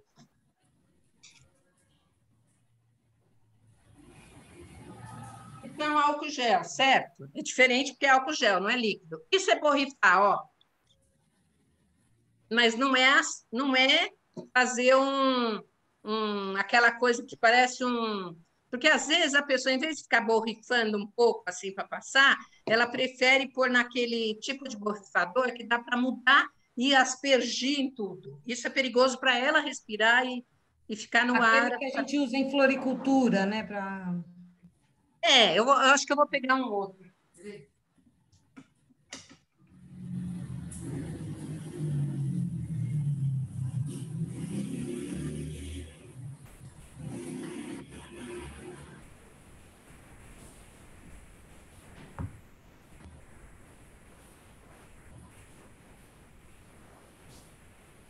Ó, isso aqui pode ser borrifar, ou esse aqui meu não abriu, mas tem um que você mexendo aqui, ele faz assim, ó. Igual esses protocolos que você estava vendo, borrifando não, sprayando, né? Um spray. Não pode ser um spray igual o do desodorante, porque ele espalha muito. O spray, ele torna as partículas de cloro do produto muito menor, então você pode respirar. Tá, então, Damares, Ó, isso aqui é borrifar. Borrifar pode, ó. Borrifar. Tá? O jato vai direto aonde você quer, né? No pano, no chão. É isso. Isso, borrifar pode. Tem até um tipo de rodo que eu quero até comprar para mim agora na minha casa. A minha nora comprou, que no cabo do mop, eu fui ver em inglês, quer dizer esfregão, tá, gente? É que a gente está usando muita palavra em inglês, né? Mop é esfregão. Esfregão é o pano de limpeza, certo? Então, o mop, aquele cabo do rodo do mop, do esfregão, tem uns que vende, agora que eu também tenho aquele... com spray, eu tenho. Ele já tem um spray, mas não pode ser spray, tem que ser borrifador, entendeu? Então, tá certo aqui, borrifar pode, não pode sprayar. Tá, sprayar é diferente de borrifar. Então, se nós deixássemos nos banheiros dos funcionários um borrifador com álcool, para depois que o funcionário usar, eles jogar na descarga ou na torneira, então não adianta, vai fazer mais, vai prejudicar mais do que vai ajudar, né? Não, porque não é o spray. Você pode usar o borrifador. Não sei se eu fui claro. Você pode. Não, mas a se pessoa... vai direto na torneira, e ele passa, pode. Qual é o problema do álcool aí? Vou te dizer. Nas nossas empresas lá, eles não quiseram, eles tiraram o álcool. Agora nós vamos ter que rever com o Covid, por causa do risco de incêndio. Álcool, mesmo gel, agora o álcool atual, tem um álcool gel para passar na mão, é uma coisa. O mesmo produto álcool 70, ele tem na forma de um tipo de gel, mas não para a mão, para as superfícies, tá? O gel vai diminuir também essa questão. Ixi, Cortou. eu acho que a Damares caiu. Deixa eu ver se ela caiu, Acho gente. que sim. Eu não sei aí em vocês, mas aqui está caindo um temporal. Deixa eu Aqui ver tá se bem ela... estável também, viu, Sila? Tá, não é? Acho que caiu mesmo. Só um minutinho, estou tentando conectar com ela aqui, gente.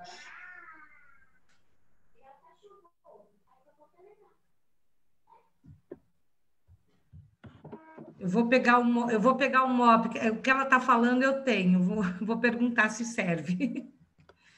Espera só um minuto, gente. Deixa eu ligar para ela.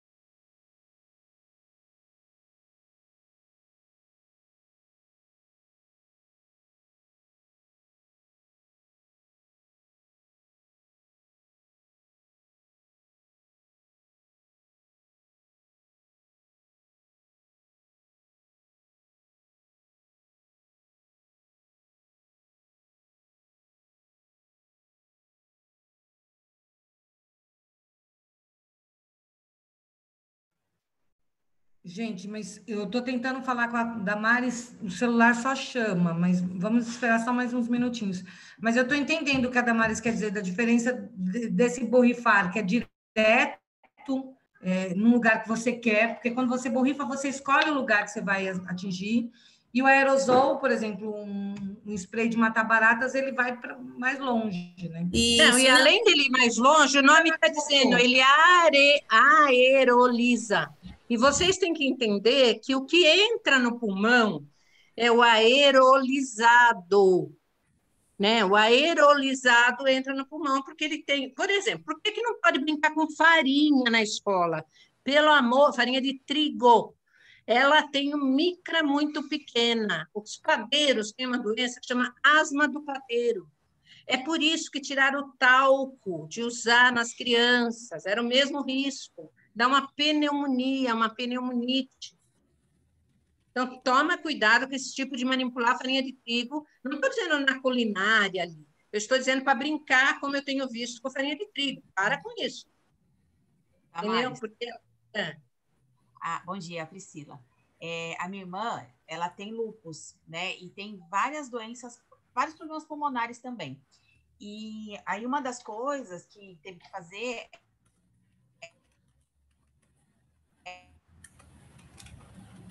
Está interrompendo, Pri.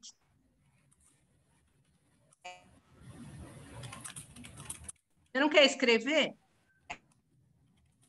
Eu não estou ouvindo. Você está ouvindo, Lucila? Você ouviu ela falar? Eu não ouvi. Tá falhando mesmo. Está cortando. Damares, o MOP que você está falando é esse que tem um... Não, o mop, a palavra mop, procura lá em inglês, quer dizer esfregão.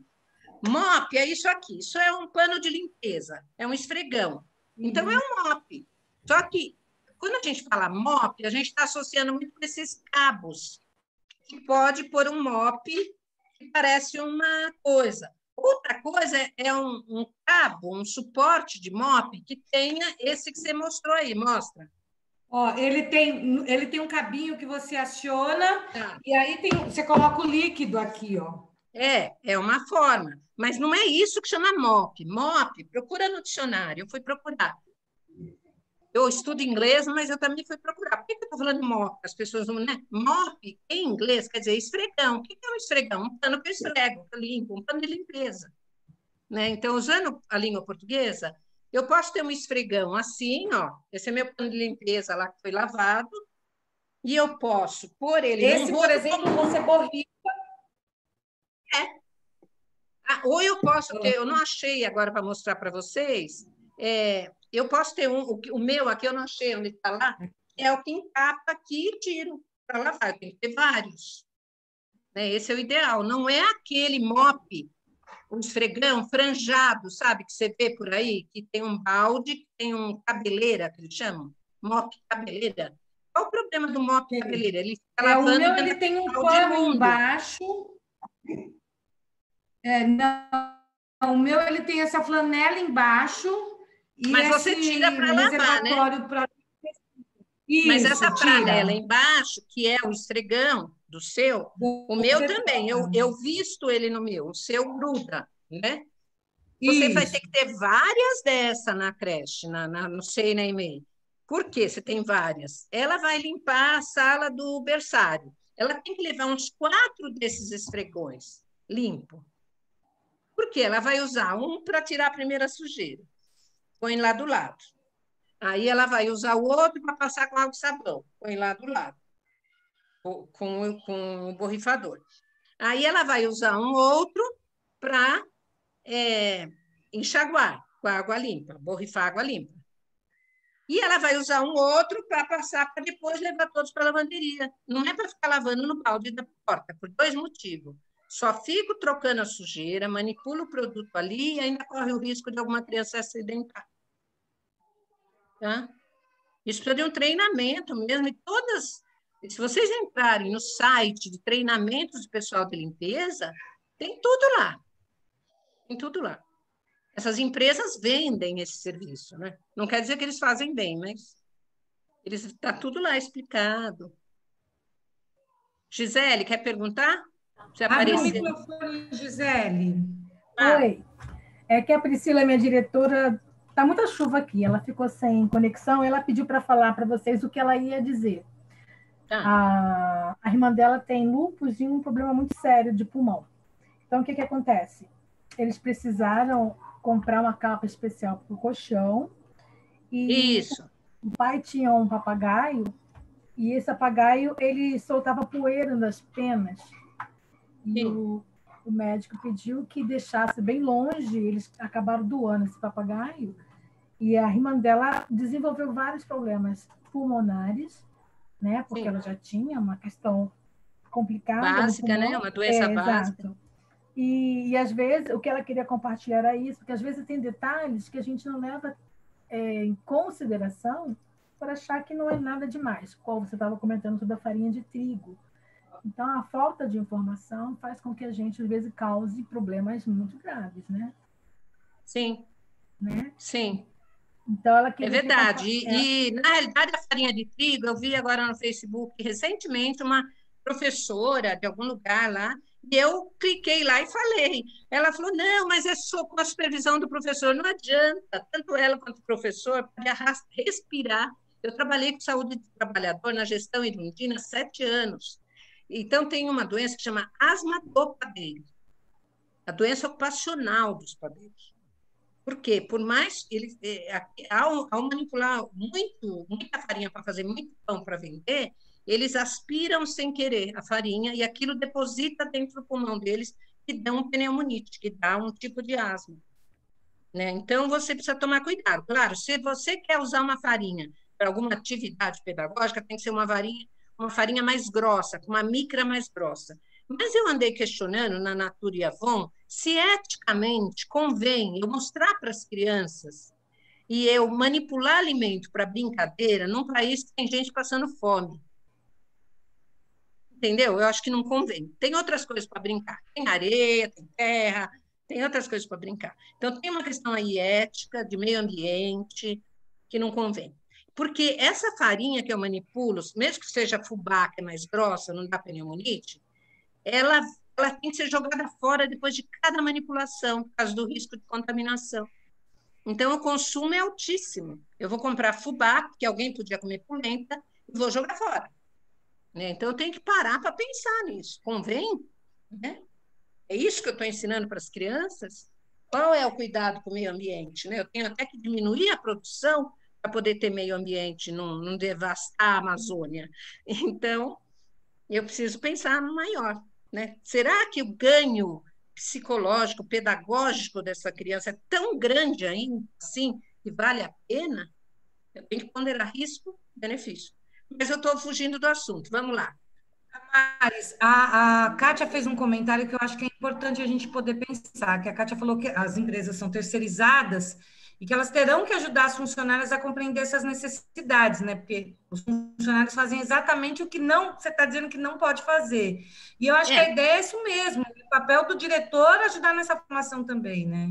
Mas, Lucila, quando eles assinam o contrato e tem um depoimento de uma das unidades que nós lá, da Renata Meirelles ou aquela outra da Bartira, que eles falaram, a Cristina, alguém falou lá, que a funcionária dela terceirizada disse: eu já sei tudo isso, eu já aprendi tudo isso. O que acontece é que ter aprendido no treinamento, porque a empresa de limpeza sabe disso, e ela faz esse treinamento dessa forma, senão ela não vende o serviço. Mas Só que precisa saber se a pessoa assimilou, ela precisa ser atualizada, se ela precisa saber da especificidade desse lugar. Tem que cobrar da equipe de limpeza os POPs, eles têm que ter os POPs. E você confere o POP, se está do jeito que está recomendado. Tá bom? Não, e falaram também aqui, por exemplo, que às vezes não tem uniforme, né? Se é terceirizada, as meninas também comentaram de que às vezes é uma vassoura por ano, né? Então, também comentaram isso. Está errado, né? Porque eu tenho que ter material para trabalhar, né? Claro. Bom, vamos lá, que eu estou preocupada com o tempo. A gente queria discutir um pouquinho, ouvi-los, né? A gente quer ouvi-los, não quero ficar só eu falando. E aí a gente queria saber se vocês já estão em mente ou já estão em processo de implementação dos cuidados para a promoção da saúde e prevenção de doenças e acidentes Covid. Por que a gente pôs promoção da saúde e prevenção de doenças e acidentes? Porque é para o Covid, mas é também para evitar que uma criança tenha diarreia, pela manipulação errada de alimentos, ou evitar um acidente que vai internar essa criança, que está tudo associado aí ao risco do Covid. Então, vocês conseguiram alternar atividades externas e internas, arejar as salas, pensar nos metros quadrados por criança, conforme a idade, como vocês vão fazer a recepção das crianças e familiares, pensar nos grupos fixos de crianças e na higiene que nós estamos falando aqui, né? E nos materiais riscantes, né? Por exemplo, nas mãos, nas superfícies, brinquedos, materiais de alcance, como vocês vão fazer, nos livros, e os materiais riscantes, por exemplo, caneta, giz de cera, material de arte, etc. Como é que vocês vão fazer agora para o Covid? Porque a vacina, gente, vamos cair na real, ela vai demorar muito ainda para chegar nas crianças. Talvez vai proteger os trabalhadores primeiro. A gente está querendo que prioridade absoluta, profissionais de saúde e professores. Além dos idosos, para mim, a prioridade absoluta deveria ser profissionais de saúde, professor, depois os idosos. Porque os professores estão em contato com as crianças. Então, temos que ver isso. E temos que ver, até assim, o professor que não quiser tomar vacina, não é obrigatório, por exemplo, no Estado, mas ele não quer tomar vacina, ele não vai poder trabalhar. Sinto muito, a não ser que o médico dele dê um atestado dizendo que ele não pode tomar a vacina por tal motivo, sei lá, tem lúpus, ou tem um câncer, ou tem, entendeu? Por algum motivo que aquele médico contraindique. É isso. Silvana quer falar? Não. Apareceu aí? Não. Vamos para o último, eu acho que é o último, esse já é o último? Esse é o último. E aí a gente queria ouvi-los, porque a gente ouviu algumas unidades, né? Aí, antes de ouvi-lo, eu só queria dar um recado, porque depois, senão, a gente não tem tempo, né? Tem 2 recados importantes. Amanhã, a gente tem um encontro com a Bia Gouveia, né, que ela vai falar um pouco sobre o diálogo sobre a formação continuada na educação infantil e o papel do coordenador pedagógico. É amanhã, das 2 às 15, está na primeira página do Ambiente. E na primeira página do Ambiente também tem um fórum que eu já falei com vocês e que eu estou reforçando aqui, né? Tá lá essa chamadinha, né? Que a gente está chegando na reta final da formação e a gente queria abrir esse fórum para as dúvidas mais objetivas que vocês tiverem, né? Para que vocês possam pensar nessa tomada de decisão, né? Nessa listagem que a Damares falou. Então, A minha parte, eu não entrei nem na alimentação, porque a Elza está vendo isso. E aí, cada formador, por exemplo, eu vou responder do pedagógico, Damares da saúde, Elza da alimentação. E aí a gente queria ouvi-los, né? E acho que, antes de mais nada, né, Damares, a gente tem só que agradecer a participação de vocês. A participação de vocês. E aí, contem-nos. Eu acho que é o contrário, gente. A gratidão vem do lado de cá, com certeza. Exatamente. Eu ia falar também. Nós não seremos as mesmas depois dessa formação, né? Eu acho que a pandemia trouxe esse benefício, gente.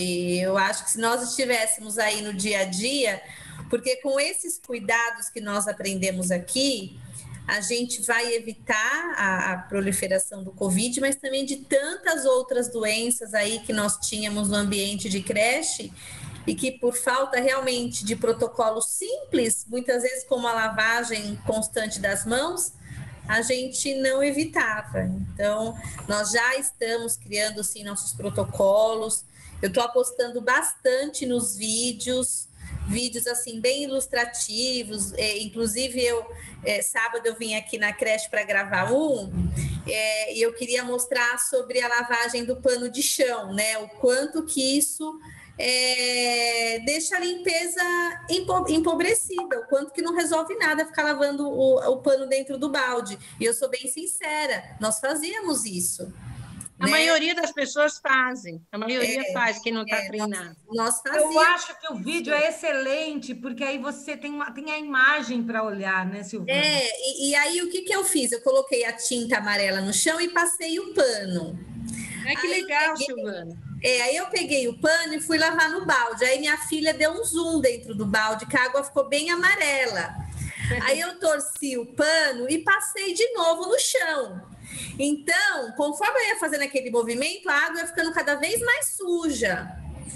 E aí, agora, quando a gente está editando o vídeo, eu estou colocando umas minhoquinhas dentro do balde, assim, se mexendo, para ilustrar. Compartilha isso no fórum, Silvana. Compartilhe. É muito legal. Compartilho, sim.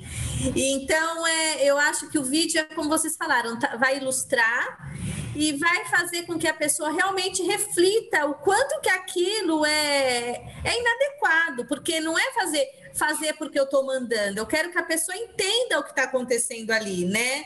É realmente aquela informação que salva, que a Damares falou incansavelmente aqui, que entrou na nossa cabeça. Agora a gente tem que fazer entrar na cabeça dos funcionários, passar isso para os pais, que eles também fazem errado em casa, né? Então é multiplicar tudo isso, gente. Nossa. E fazer porque o outro está mandando, a gente tem aí a prova, né? A gente tem todo o material da Covisa de 2008, que fez porque o outro estava mandando. Ao invés de, quando, por exemplo, a gente pensa sobre, a gente faz porque está entendendo o que é importante, né? Exato, exatamente. Né? Eu estou cuidando da minha saúde também e automaticamente da do outro, quer dizer, é um pensamento coletivo que salva todo mundo. Nossa, gente. Tem uma coisa, né? Quando você fala do Covid, do manual, né? Lucila, Silvana, Gisele, os demais. Eu tenho que ler qualquer coisa, uma receita médica, um rótulo da água sanitária, um manual da Covisa, criticamente. A gente não fala do leitor crítico.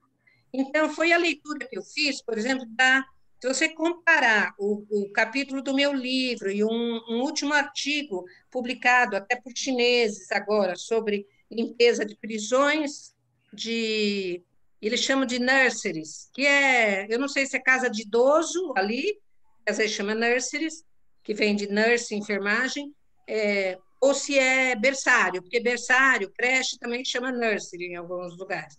E eles falam prisão, nurseries e abrigos de crianças. E eles fizeram testes mesmo e viram que a concentração de hipoclorito, por exemplo, basta 500 partes por milhão que eu falei. E a Covisa, antes do Covid lá atrás, eu criticamente lendo, ele tem muita coisa boa.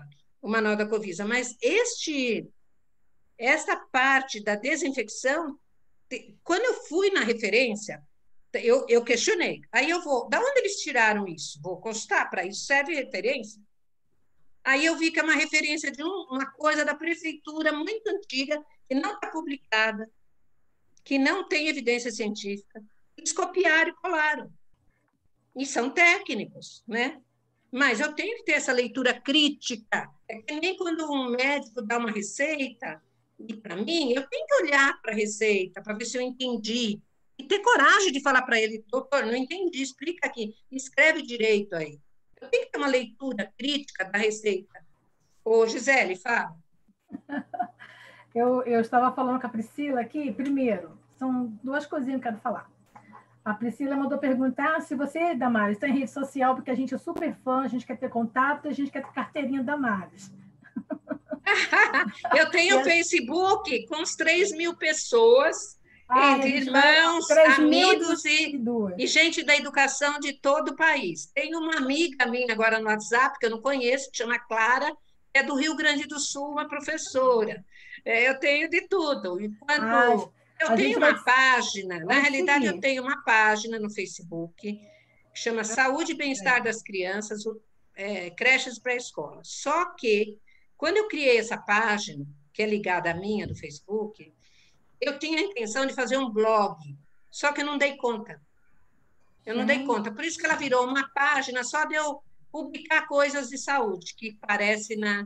Eu só faço isso, tem alguns textos meus lá. Eu precisava implementar essa página, eu vou contratar o Ricardo, eu acho. Ricardo está aí, olha.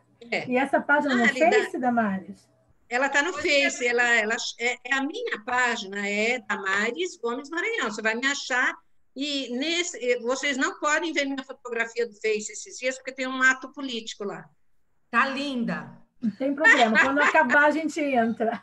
Eu estou abraçada com uma candidata, vice. Eu não ligo para isso, não. Ela mora perto da minha casa, ela mora perto do meu bairro, e um dia eu fui no Armazém Árabe, ela estava lá e eu tirei uma fotografia, mas já tem alguns anos, e aí eu pus ela com a minha foto. Tá bom? Tem um ato político lá. Mas é Damares Gomes Maranhão, e tenho muitos educadores. Eu só mantive o Facebook para isso. Só que para não ficar na minha página pessoal só, eu ponho uma página à parte que chama Saúde e Bem-Estar das Crianças, Saúde e Bem-Estar das Crianças na Educação Infantil. 2 pontos, creches e pré-escolas. Mas eu quero melhorar. Podem fazer perguntas. Tá. E eu estava ouvindo a Silvana falando, a Priscila e eu, nós estamos agendado com o nosso grupo de apoio e cozinha para fazermos uma formação presencial. E nós vamos utilizar, claro, né, o slide de vocês que fala sobre higiene, desinfecção e tudo mais, né, que está lá bonitinho. E eu combinei com a Priscila de nós fazermos uma encenação. Eu serei uma faxineira que vou começar a fazer as coisas de uma forma que a gente já faz. Legal, né? Filma isso! E a Priscila depois vai entrar com os slides mostrando o certo. Então, eu vou ser uma faxineira que estou fazendo errado, vou aprender o certo e depois vamos fazer na prática certo. Porque a gente vai fazer isso presencial com as nossas funcionárias, é um grupo pequeno, já estamos pensando nessa estratégia de fazer uma encenação, um teatro, para a gente poder muito bom, Gisele. Muito bom. E vou te contar uma história. Quando a gente começou com a formação do Avisalá, em 94, eu e a Elza fazíamos a formação do pessoal da limpeza, das creches que tinham, dos 6 que participavam do projeto, né? Capacitar. E nós percebemos que as faxineiras estavam fofocando assim durante a aula, e nós estávamos falando de micróbio. E aí eu falei, o que foi que você está desenhando? Ela estava desenhando uma galinha. Aí eu falei, o que é? Ela falou, é porque eu já vi bicho de tudo quanto é lugar. Boi, cabra, mas esse negócio de micróbio eu não vi. E foi ótimo, porque aí a gente decidiu fazer um zoológico de micróbios. Meu Deus! A gente pegou massinha e pegou os modelos de micróbio que tem. Aí, se você entrar no site do Museu de Microbiologia, tem um filminho para criança muito legal, que serve para a gente também, que chama Os Micróbios da Floresta, Os Micróbios do Mar. É o site, no YouTube tem até. E é para criança, mas é bem didático. E aí a gente fez assim, porque você tem micróbios, bactérias, que é formato de bolinha, você tem micróbios, bactérias, que é formato de, chama cocos. Os cocos, gonococo, meningococo, é bolinha, um coquinho. Meningococo, gonococo, streptococo, eles são bolinha. Mas alguns são várias bolinhas juntas. Outros são, por exemplo, o da cólera, ele tem um outro formato, né? E aí a gente fez como se fosse um zoológico para elas visitarem de massinha e mostrou para elas, ó, do mesmo jeito que tem elefante no zoológico, tem onça, tem macaco, tem peixe. A gente tem micróbios com caras diferentes, com coisas, comem coisas diferentes e cria diferente, dá doença diferente. E aí ficou mais é legal fazer isso. E tem um filme que eu já falei para vocês que chama, já falei, aquele que chama O Espirro. O espirro. Você falou Né? na última formação. O espirro. E até eu, quando eu vou no mercado, eu vou raramente, eu lembro do espirro. Porque quando eu vou pegar um produto assim para ver se eu vou levar aquele ou não, eu decido não levar e eu volto, eu lembro do espirro, porque no espirro não é o produto, é umas rosquinhas que ela vai pondo na mão e ela não quer. Ela contamina tudo. Né? Atualmente no mercado, a gente deveria olhar bem antes de pegar um produto e decidir se fica com ele ou não. Porque a gente está contaminando, né? Ou Sim. sendo contaminado. Sim. Então, na realidade, o espirro é muito legal e o mais sofisticado, dependendo depois do nível que a gente passa para as nossas faxineiras, lá no SEDUC, para os educadores, é defesa e reparo. Nacional Geográfico, está no YouTube. Completo, tá? Defesa e reparo. Ele é muito bom para vocês assistirem com a equipe toda, discutir, ver o que vocês entenderam. Está tudo anotado aqui, mestre. E quando voltar, faça uma visita de formação no Museu de Microbiologia do Butantã, presencial. É muito legal, tem até para criança, é barato a entrada. Eu levei os varredores, na verdade, foi muito importante, assim. E eu levei os varredores porque eles chegavam do serviço e ficavam com uniforme em casa. E aí a Elza fez uma palestra legal com eles sobre lavagem de mãos e a gente foi no Museu de Microbiologia. Para eles foi um divisor de água poder ir visitar, descobrir tudo isso, entendeu? Foi muito Eles podem ver as bactérias pelo microscópio, né? Eles fazem testes na mão de lavanda, é bem legal, é bem legal. Não, e eles são bem didáticos, né, Damares? É, e tem até para criança agora uma parte, né? Tem. Ô, Damares, a Priscila achou linda a sua foto, mas ela não achou a saúde e bem-estar das crianças na sua página. O saúde e bem-estar do cérebro não está assim, põe no, como se você estivesse procurando uma pessoa no Facebook. Saúde e bem-estar das crianças na educação infantil. Saúde e bem-estar na educação infantil. Né? E o desenho, eu tinha mandado um amigo da minha filha, que é artista plástico, ele fez um desenho de uma criança no colo e depois ela vai crescendo até... É um desenho, é uma arte. Estou mandando para ela aqui. Tá bom? Ai, que ótimo, ótimo, ótimo. Não tem nem palavras para falar com vocês. Agradecer é pouco. Foi muito bom. Obrigada mesmo, muito bom. Vocês não têm noção como eu estou me sentindo assim. E o que a gente quer, Gisele? Gisele e companheiros daqui de grupo. O que eu quero como enfermeira já velhinha? O meu sonho é, quando a gente está fazendo isso, a gente está promovendo a saúde. Porque promover a saúde não é dar poder para o outro, poder do conhecimento para ele fazer boas escolhas. É isso. Quando vocês estão promovendo a saúde, informando seus faxineiros, a sua cozinheira, a sua professora, a mãe, o pai, a criança, no nível dela, você está dando poder para ela fazer boas escolhas. Se vai no banheiro e lava a mão ou não, né? Ela vai poder fazer escolha com o conhecimento, o poder do conhecimento, é isso. Claro que não é só o conhecimento, eu tenho que dar condições. Se ela tiver o conhecimento e não tiver água, ela vai negar o conhecimento, porque ela não vai suportar. Né? Então, tenho que também pensar nas condições de existência, mas é isso. Maravilhoso. Tá bom? Maravilhosa. Ai, Kátia, seu aniversário, parabéns! Ô, querida, já está na hora da gente encerrar, Lucila, mas eu achava que a gente ia apresentar, pelo menos assim, ou pôr no fórum, aquilo que a Cristina e as meninas enviaram, aquela lista do que elas fizeram, como fizeram. A gente Isso vai ficar no fórum, disponível? Ricardo. Explica aí para elas o que é que aquilo vai ajudar. Explica Gente, direito. o que acontece? Tem um fórum, né? Fez uma supervisão com um e-mail, né? A gente escolheu aleatoriamente para a gente poder acompanhar e saber o que o pessoal estava fazendo. Tem uma pessoa invadindo aqui. E aí, o que acontece? Fizeram um esqueleto